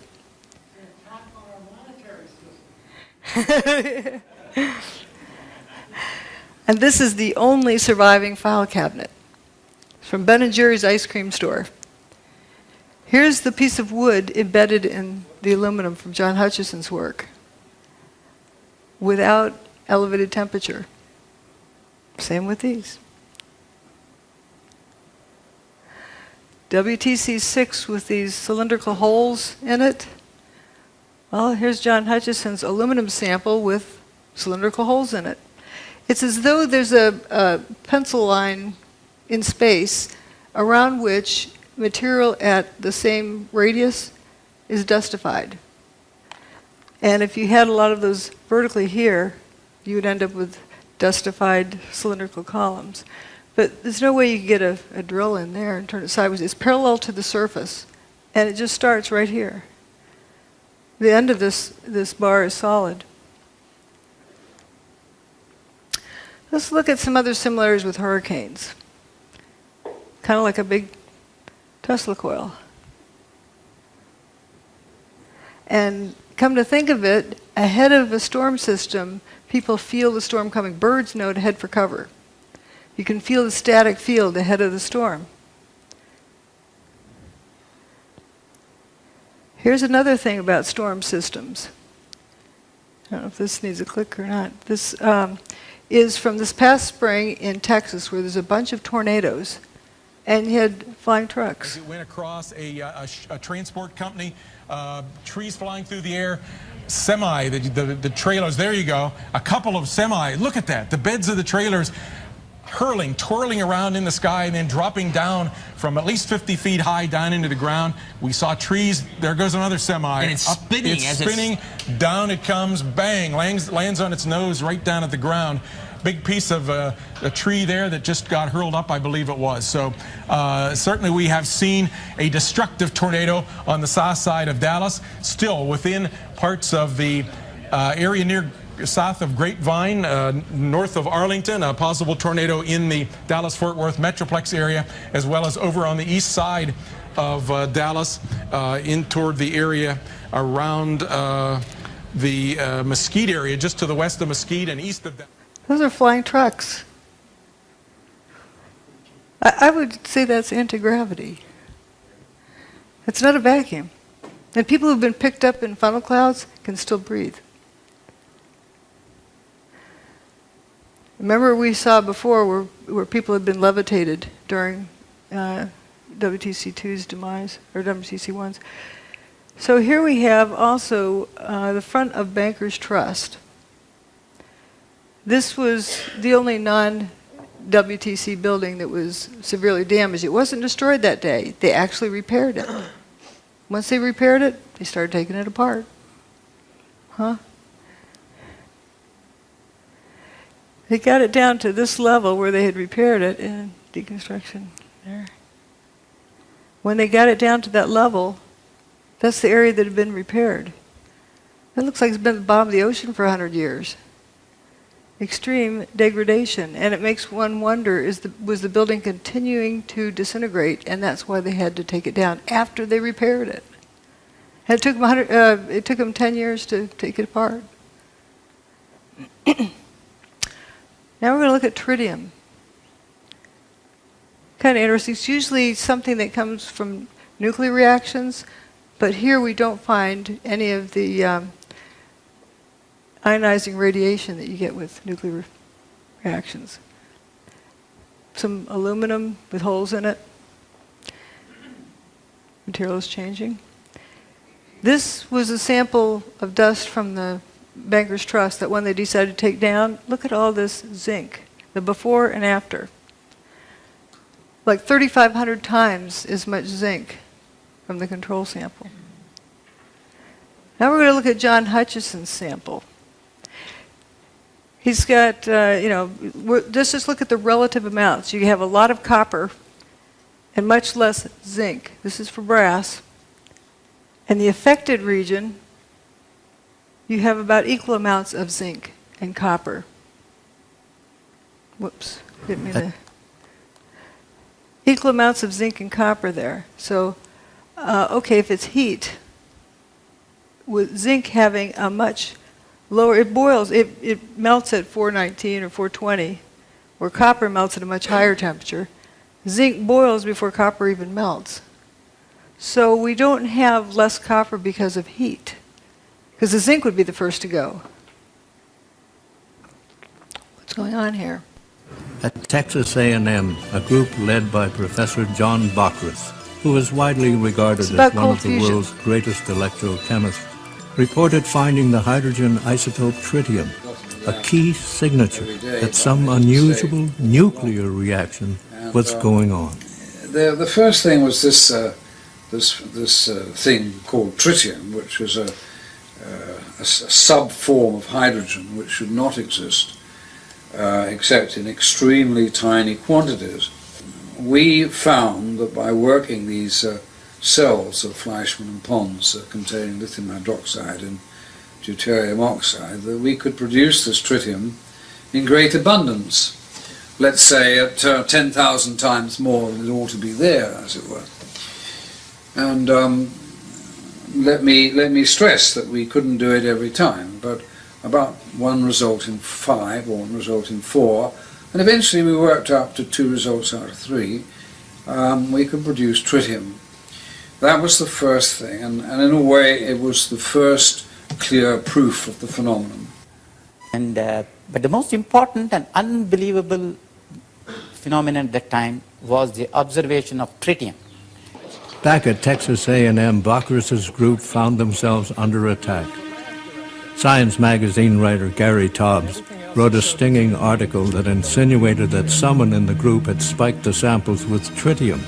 Although unfounded and eventually proved untrue, the allegation effectively dampened Bockris's remarkable claims. But I think the main part was that I had done work which was against the paradigm, and that was what they were really upset about. People had laughed at it and said, "What the heck are you doing, trying to disprove the laws of nuclear physics?" Of course, that's exactly what we were doing, and succeeding, you see. The tritium work was the first indication to me that there was a reality, and then Claytor at Los Alamos also got positive results, and so did Howard Menlove.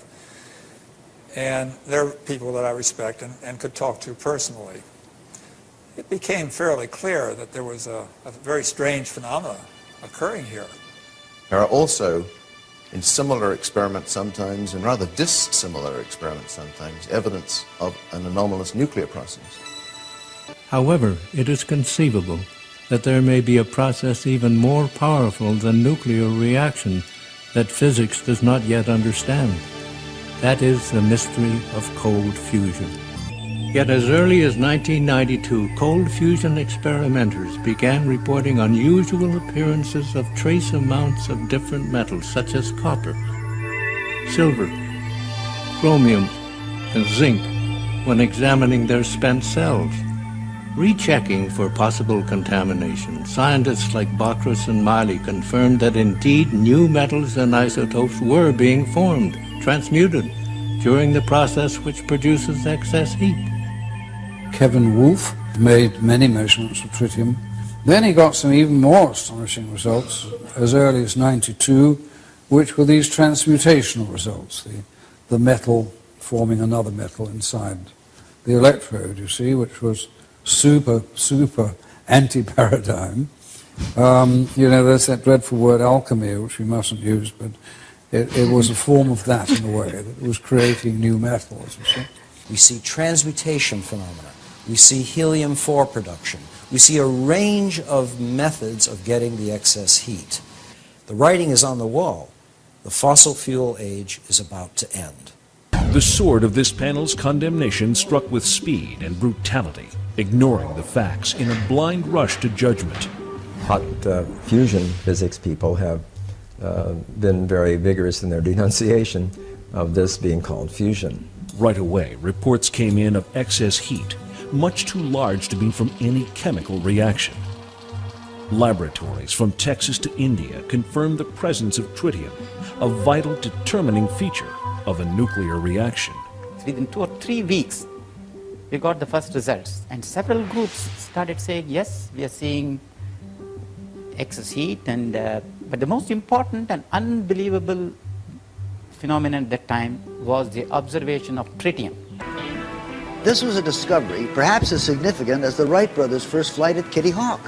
There are also, in similar experiments, evidence of an anomalous nuclear process. In the free-for-all that followed the cold fusion announcement, hot fusion proponents drew the specious conclusion that cold fusion must work like hot fusion. If Pons and Fleischmann are alive, they contended, then their results must be faulty, since the neutron radiation from the fusion reaction would surely have killed them. They refused to consider that another form of the same process might be at work. In the years that have followed, the cold fusion process has repeatedly produced not only heat energy, but also nuclear byproducts such as tritium and the ash from a nuclear reaction, that all-important indicator of nuclear fusion, helium.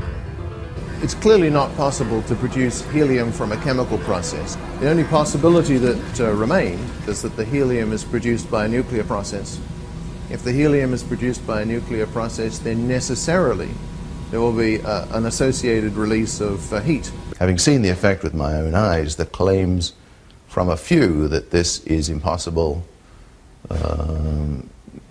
inconsistent with all known laws of nuclear physics, these suggestions are in fact irrelevant. That well said. But notice how important the tritium was in this, and they thought it was a fraud because they didn't find the other things that usually go with fusion, with hot fusion. There wasn't the ionizing radiation, but there was transmutation too. Now let's look at some of the samples that were collected from the WTC. You have a variety of all sorts of strange things in the air. And if you look at the melting or the boiling temperatures of these things, there's no rhyme nor reason to the amount of the quantity. It isn't that the things that boil at a lower temperature are more prevalent. what is even more bizarre is that organic material was also found with this, which shows it was not from a high temperature process. Now we get to the most exciting slide. This is from leaky nuke plants, what they pollute into the waterways. The amount of tritium, this is exponential, logarithmic actually, and it's a very high number. This is what is produced in the cell with cold fusion. This is what was found in the basement of WTC-6, you know, the one with all the cylindrical cutouts in it. And this is normal background. What I use the Great Lakes for normal background. And this is from atmospheric nuclear bomb testing. You can see over time it's decreased. So it's gotten down there pretty far, but this is definitely above normal. Now, a lot of folks say a nuke was used on 9/11. Well, do you think they could have kept Chernobyl a secret? People all the way around the world measured the fallout from that. If there was some kind of a regular nuke used in Manhattan on 9/11, do you think they could have kept that a secret? People all around the world would have measured it. There was no like Geiger counter measurable radiation that came from there.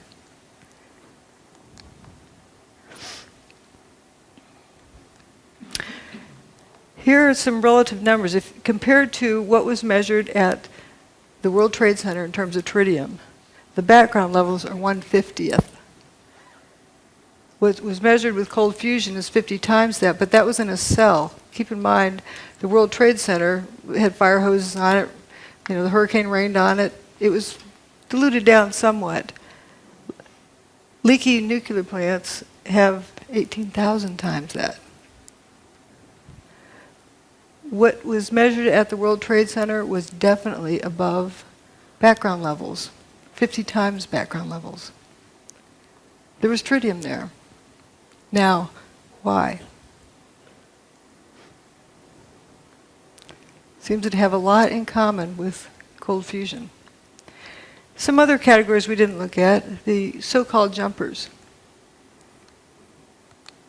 Uh-oh. There he goes. We refer to them as jumpers, but did they really jump? They left the building, but we don't know why. Here's the airplane-shaped hole. This wingtip always gets to me, how thin it is. And we have some interesting people up here hanging out of the 105th floor. Closer look, looks like this guy's taking his pants off. This guy has his shirt off. You know, if there's a fire in there, your clothes protect you from fire. We don't see smoke coming out these windows. What's going on here? Why on earth would someone want to take their clothes off outside the building? They want to live. They're hanging on to the building. This guy's hanging from a hand, one hand and one foot, taking his pants off. Let's say he has some weird fetish that he just needs to take his pants off. Well, if there's smoke inside, you take a big deep breath, step in, get the pants off, step back out. Why hang from the outside of the building? Well, if I were there and if I was told the building's on fire, I'm going to head to the bathroom right away before we lose water pressure. Wet down whatever extra clothing I have around, wrap it around my head, and head for the stairs. I'd be wet. If the fire sprinklers came on, I'd be wet. If they didn't come on, it was hot, I'd be wet, sweating. Good chance that their clothing was wet. Now, why would they want to take off wet clothing? You ever heard of active denial system? I'm not saying that's what this is, but just as a parallel. It's a microwave, they put it for crowd control. And it makes you think that you're burning up, so you just have to get out of there. You just leave no matter what. You don't think about it. So maybe some people were jumping from that. Would be a good reason why you'd want to take your wet clothes off. Microwave is many times worse for wet clothing. I don't know if that's what it was, but it's consistent with something like that going on inside the building, but not outside the building. And we do know the building was turning to dust inside for the hour before its demise. There's people who say it was thermite. Okay. What? Reports of it, as well as, you know, evidence of it in other ways. But there's a cute story about a new probationary officer, first day out of school for being a firefighter, and he's supposed to stick with his boss. And they get up to some place, and the boss says, "All right, everybody, you know, drop everything and, you know, go down a few stairs." And they get down there, and then they eventually start going back up again. And the boss says, "Well, where's your mask?" "Well, you said to drop everything." So, but, you know, the poor guy. So the boss said, "You get out of here." So here's this firefighter making his way down the stairs. He gets down to the third floor, and 100% of the light is blocked out because he described it as having been turned to dust. He knew it wasn't smoke because he could breathe, but the floor had turned to dust. It was completely filling the air. There's a lot of stories similar to that. Now, there were folks who somehow believed that thermite had something to do with it. Well, let's see if we can make some. You have a steel structure, the towers, with aluminum cladding. Let's see if you grind them up. And you end up with rust and aluminum powder. You know what that is? Thermite. Those are the ingredients of thermite. So those ingredients are going to be there anyway. But what does thermite do? Well, here's a test of thermite here. Welding a railroad thread. Blinded by the light. There was something missing in Manhattan that day. People weren't blinded by the light. You know, if there was nukes that went off, people would be blinded by the light. That's how they weld roadblocks.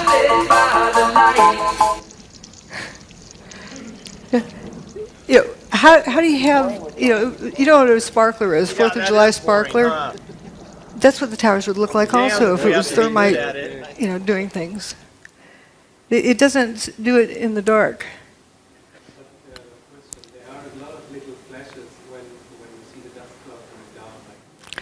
Right, but it's not like, you know, thermite. That's another thing to talk about later. There is something, you know, I call them sparkles and sprinkles. But let's, you know, there's a whole lot of different things that, different areas, but that is a good thing to notice. Now, there's hot directed energy weapon systems and there's cold ones. And looking at all, you know, some people need to see things in a data table. We have low heat, unburned paper, low seismic impact, minimal debris, you know, bathtub survives. Material-specific effects, you know, door latches, trunk lids, toasted cars at a distance, tritium without ionizing radiation. It doesn't have ionizing radiation. Dustification. There's really only one thing that fits the bill.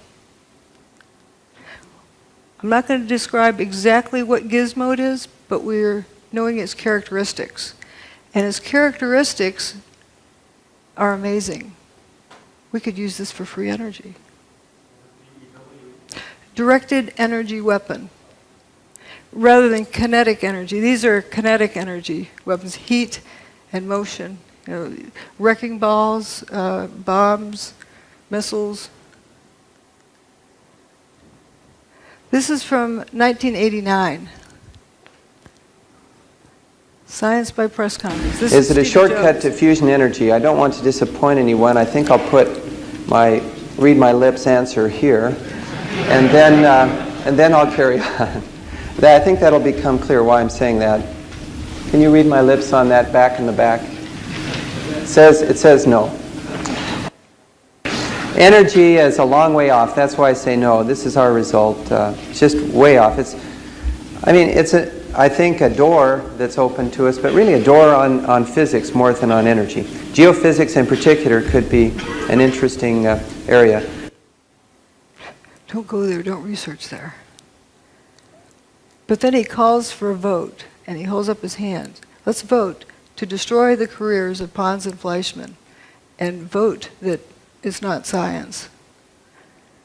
Why I'm bringing this up is we want to be sure this doesn't happen again.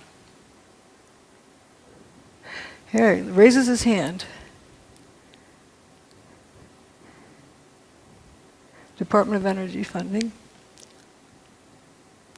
And we have Steve Koonin, who was just appointed by the first administration of Obama to an undersecretary of the Department of Energy. And these guys are thinking about raising their hand.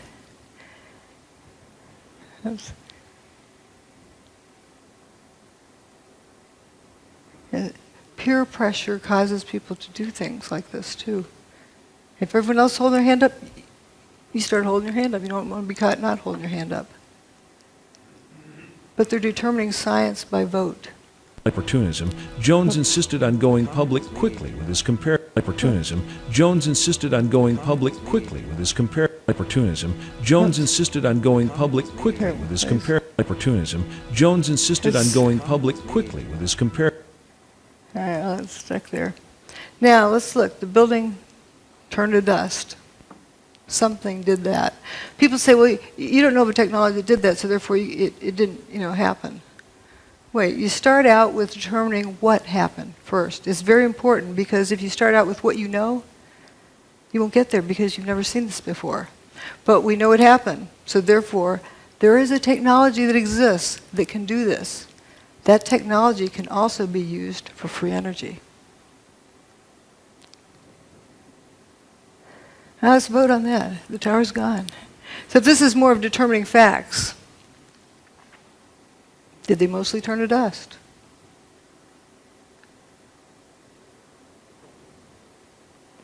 There exists a technology that instead of molecules being attract each other, they repel each other.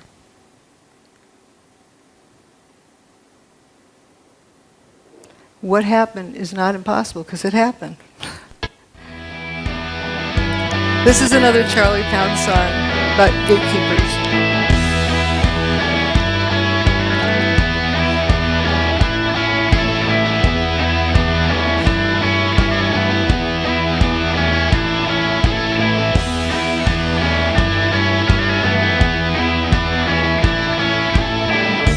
So there you go, following them, but you don't know. You just need to unearth the truth you seek. They want to hide, that's why they keep you close by their side. They're the gatekeepers, they hold all the keys. They're the gatekeepers, information disease. An opportunity lost.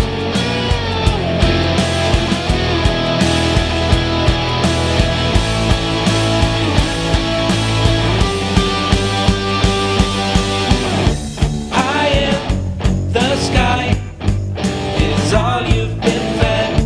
I think that is why you forgot your own head. Sometimes you need to be cruel to be kind. That makes me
all the data says that some form of directed electromagnetic energy was used to basically break down the materials of the World Trade Center.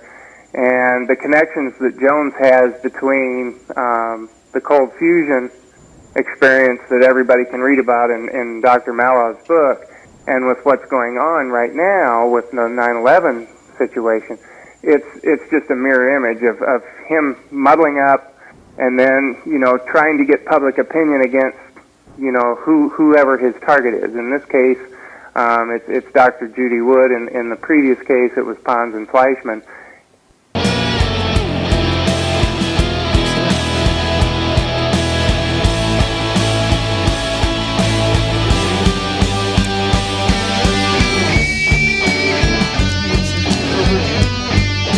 The important part is to realize we don't want history to repeat.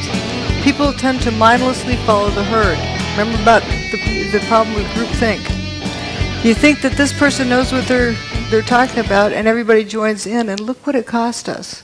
That was 1989.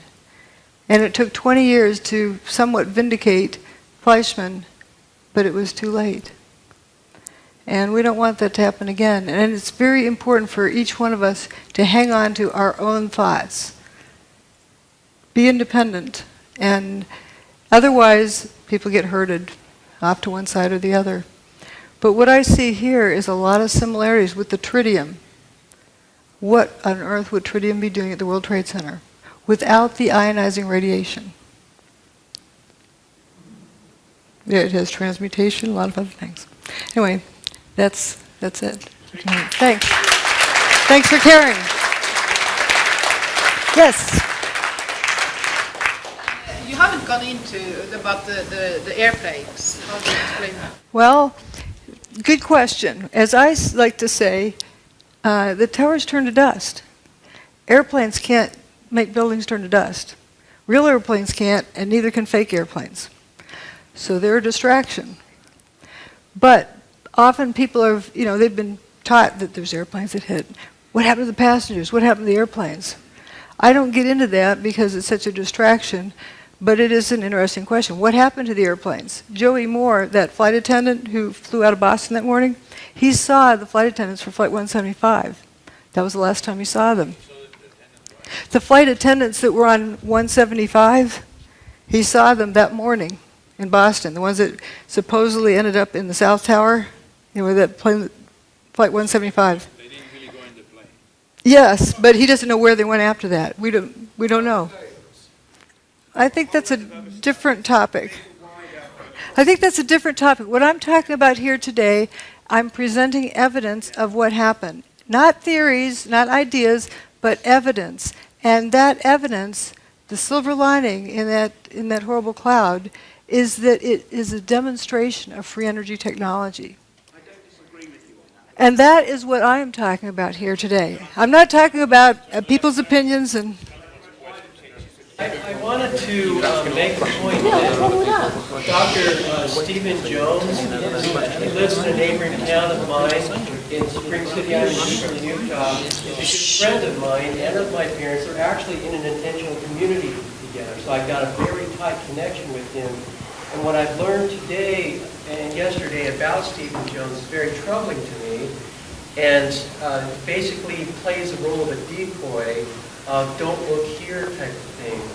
And the reason that that's supported is because he has this evidence and he has not gone with it. It's, to me, blatantly obvious. So I commit to you that I will sit down with my good friend, Stephen E. Jones, who he knows me inside and out. And I know it's not inside and out, but we know each other really well.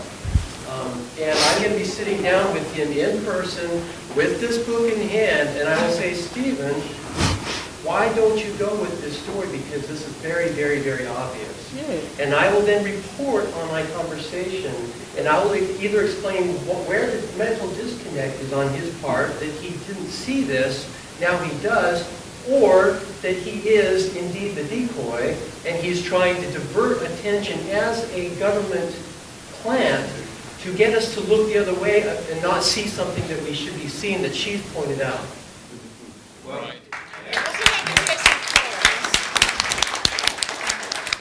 Thank you. Yes. Yeah, in addition to that, I mean, your story is so crystal clear, actually, that I'm curious. I can see that you don't get staged on mainstream television. Oh. But the interesting thing is and to see where you get staged in the alternative media. Because usually I don't get much of a stage there either. But that's changing, and thank you to Jerome for inviting me here to this conference, and that is wonderful. Yes. Yeah. If you want to read my book, that will give you a catalogue of how Judy has been excluded from the alternative media with the evidence showing exactly who is responsible for that. He's documented it since 2006. You can download my book with a Kindle, an iPad, and actually also a free audiobook from my website. I'll mention this tomorrow, but anybody who wants to download that tonight, they can even get a free audio version because some kind lady in New York decided to do an audiobook of my whole book, 370 pages. She took it upon herself to do it, so it's now in a completely accessible format for anybody that wants to read it free. That's good. Let's see some other questions. Yeah. Yes. Obviously, there was some about John Hutchinson on the web, and I know a little bit about him. Have you much experience with John Hutchinson and the? I've been there and witnessed the effects of his. He can get it to repeat, but not all the time. Oh, he can get to repeat whenever he wants to. If you want a demonstration, he can get within 20 minutes. He has the thing warmed up and going. And for people who say that, there's this rumor that it's not repeatable. There's a picture of John sitting amongst about 50 samples. Shows it's repeatable. Judy. Yes. Over here. Hi. Oh, here. Hi. Hi. Great talk. I really enjoyed it. It was a very good presentation. I didn't seem to be sceptical earlier. I didn't really mean to put that over. But moving on, I'm just trying to clarify. On the one hand, we've got the cold fusion. On the other hand, we've got the kind of Hutchison effect. How do those two gel together? I know you're just saying we're only saying what we can see. But I'm just trying to kind of put it together in my head. But looking at the similarities in the evidence, John Hutchison gets all of the same, transmutation. They may indeed be the same thing. Is what he's using like a microwave type? Yes. What he uses is interference of at least two different types of energy. He creates a static field using a Van de Graaff generator. He used to use Tesla coil, but he now uses a Van de Graaff generator, and creates a static field, and within the static field interferes radio frequency signals like microwave. And within that zone, or someplace within that zone, these effects occur. And would you say that the cold fusion type effects, the effects of tritium, was as a result of that exotic energy? It's not that it's like I mean, when I think of cold fusion, I think of a process, but of a solution. But it seems like there's an awful lot of things in common with it. Yeah, fascinating. Like, let's go study it. But, yes. Here in Holland, there were television images. Sorry. Here in Holland, there were images on television for weeks on to go with all kind of trucks transporting rubble from ground zero to another place. It went on for weeks on television here. So that gives you the impression there was It actually went on at least till 2007. I was visiting the site in 2007, and there were trucks coming and going then. They were bringing dirt, stirring it around, scooping it up, taking it out, bringing in more dirt. Looked like potting soil, really rich dirt. And a lot of it, coming in, going out, coming in, going out. And if you look at what was there, I don't know if you saw my first presentation, that there's this lack of rubble. And Peter Jennings talking from the studio, talking to George Stephanopoulos on the scene, George, we've been wondering, where's all the rubble gone? Oh, talking to a volunteer, Robert Galinsky, explained it all fell down into the ground, was pulverized, and evaporated. It wasn't there. Yes. Yes. It seems to me that you're focusing a lot on the main two towers and around but on the fact that Building 7 was actually demolished or whatever 7 hours later changes any logical to explain what they pretend to say that happened. How this other building, 5 hours later, is going to end up coming down. And then also, you didn't mention anything about the one plane that supposedly hit the Pentagon. I'm talking about what happened at the World Trade Center. For you specifically don't want to get into... Well, I'm staying focused on this. There was the most amount of evidence available for this. Also, there was a report which gave me a legal avenue to go after the contractors on the NIST report. What about the Building 7? You don't seem to... I covered it also in the earlier talk. There's a whole lot of similarities with it. It was turning to dust throughout the day internally. And you saw an enormous amount of material pouring out of the building, one face and one face only for most of the day. And when it went away, it didn't make a seismic signal that traveled through the earth. It only left a surface wave. It did not slam to the earth. And the surface wave that it left was almost a non-existent event. Right. We have another question over here. All this material going out. Yeah, the facade was about all that was left, and it was almost silent. And you can see it if you look at some of the images of it as it's coming down. A lot of people say, well, it looks like a controlled demolition, but I have photos of it like 1 second apart where you see it, suddenly all the floors are frothing up. You know, this. Well, why would you say they took so many hours after instead of doing it at the same time than the others? You have to ask them. Yes, Judy. This is a question about John Hutchinson. You mentioned that it was electrostatic field. He built up a large static field, and then he had more than one microwave, so it was some type of interference phenomena. So here's the question. Is the interference points, was it where the field was bucking, and thus we're kind of on an antinode? There really isn't so much of a node. It's like what one energy field does to another one. Maybe a way of explaining it is, you know, it's a couple of ways you can get inside of a house. You can bulldoze down the front wall, or you can use a key. What it turns out, the interference of these different energy fields, if done just right, is like a magic key that opens up this door where you get this free energy. Wow. So John Hutchison brought down the World Trade Center. No. Well, I was giving a talk in Portland. Here's what's wrong with it. John and I were giving a talk in Portland, Oregon. Somebody asked that question. Well, he sometimes can't get it right. He sometimes gets it here, gets there. He can't really control it well. And I said, John didn't do 9/11. Thank you. We have time for one more. Hello, Judy. I'm an engineer myself, and if you look at the events of 9/11, it's a perfect theater. But looking from the culprits, you would expect that they have tried it before. And if you look at the anomalies in the Earth magnetic field, are you interested, or have you been looking for the period before 9/11, if there were any other anomalies in the Earth magnetic field that you expect?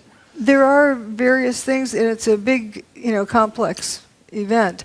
I was also looking at the correlation between solar storms and hurricanes. It turns out if there's a solar storm that hits the Earth, about the time you have this low pressure system out in the middle of the Atlantic, very good chance it's going to turn into a hurricane. That's an interesting, correlation there.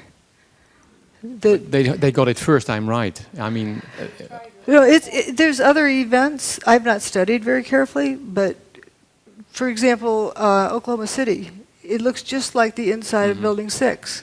The only difference is one, I've got pictures side by side. The only difference is one has some wheat checks at the bottom, showing that it came from the World Trade Center. There's also other events that have happened that are very questionable, but it isn't that it necessarily happened just this way for the first time. Thank you. Do we have time for one more? Sure. Just one more, this young lady in the front. I'd like to hear what the truth movement in America, how did they react when you came with this finding? Oh, that was back in 2006. For example, I'll go ahead and say it. Stephen Jones tells people that I'm talking about ray beams from outer space, or space beams. He's also the person that coined the term cold fusion for ridicule. It's not really the typical fusion. It's a different kind of process. And that helped sink it. And I remember an interview with Martin Fleischmann. He was asked if he had any regrets. He said, yes, letting my competitors call this cold fusion. Yeah, I never let people call it space beams, but you know, I don't get on the air and somebody else does. But there's most of the people in the truth movement have genuine interest. They're sincere people. But there's collection agencies, I call them. They collect people, render them useless, keep them out of trouble. And anytime we get pulled into a group, or like what somebody recently told me, if you find yourself on a garden path, leave the garden. And that is sort of what happens with these organizations. And people tend to go with the flow. They tend to go with peer pressure. Let's have a vote about, you know, whether or not to trash somebody's career. Instead of, look, you know, what did these guys find? Let's go look at it. Ladies and gentlemen, Dr. Judy Wood, we appreciate her knowledge, her courage, and her willingness to share. Thank you. Thank you.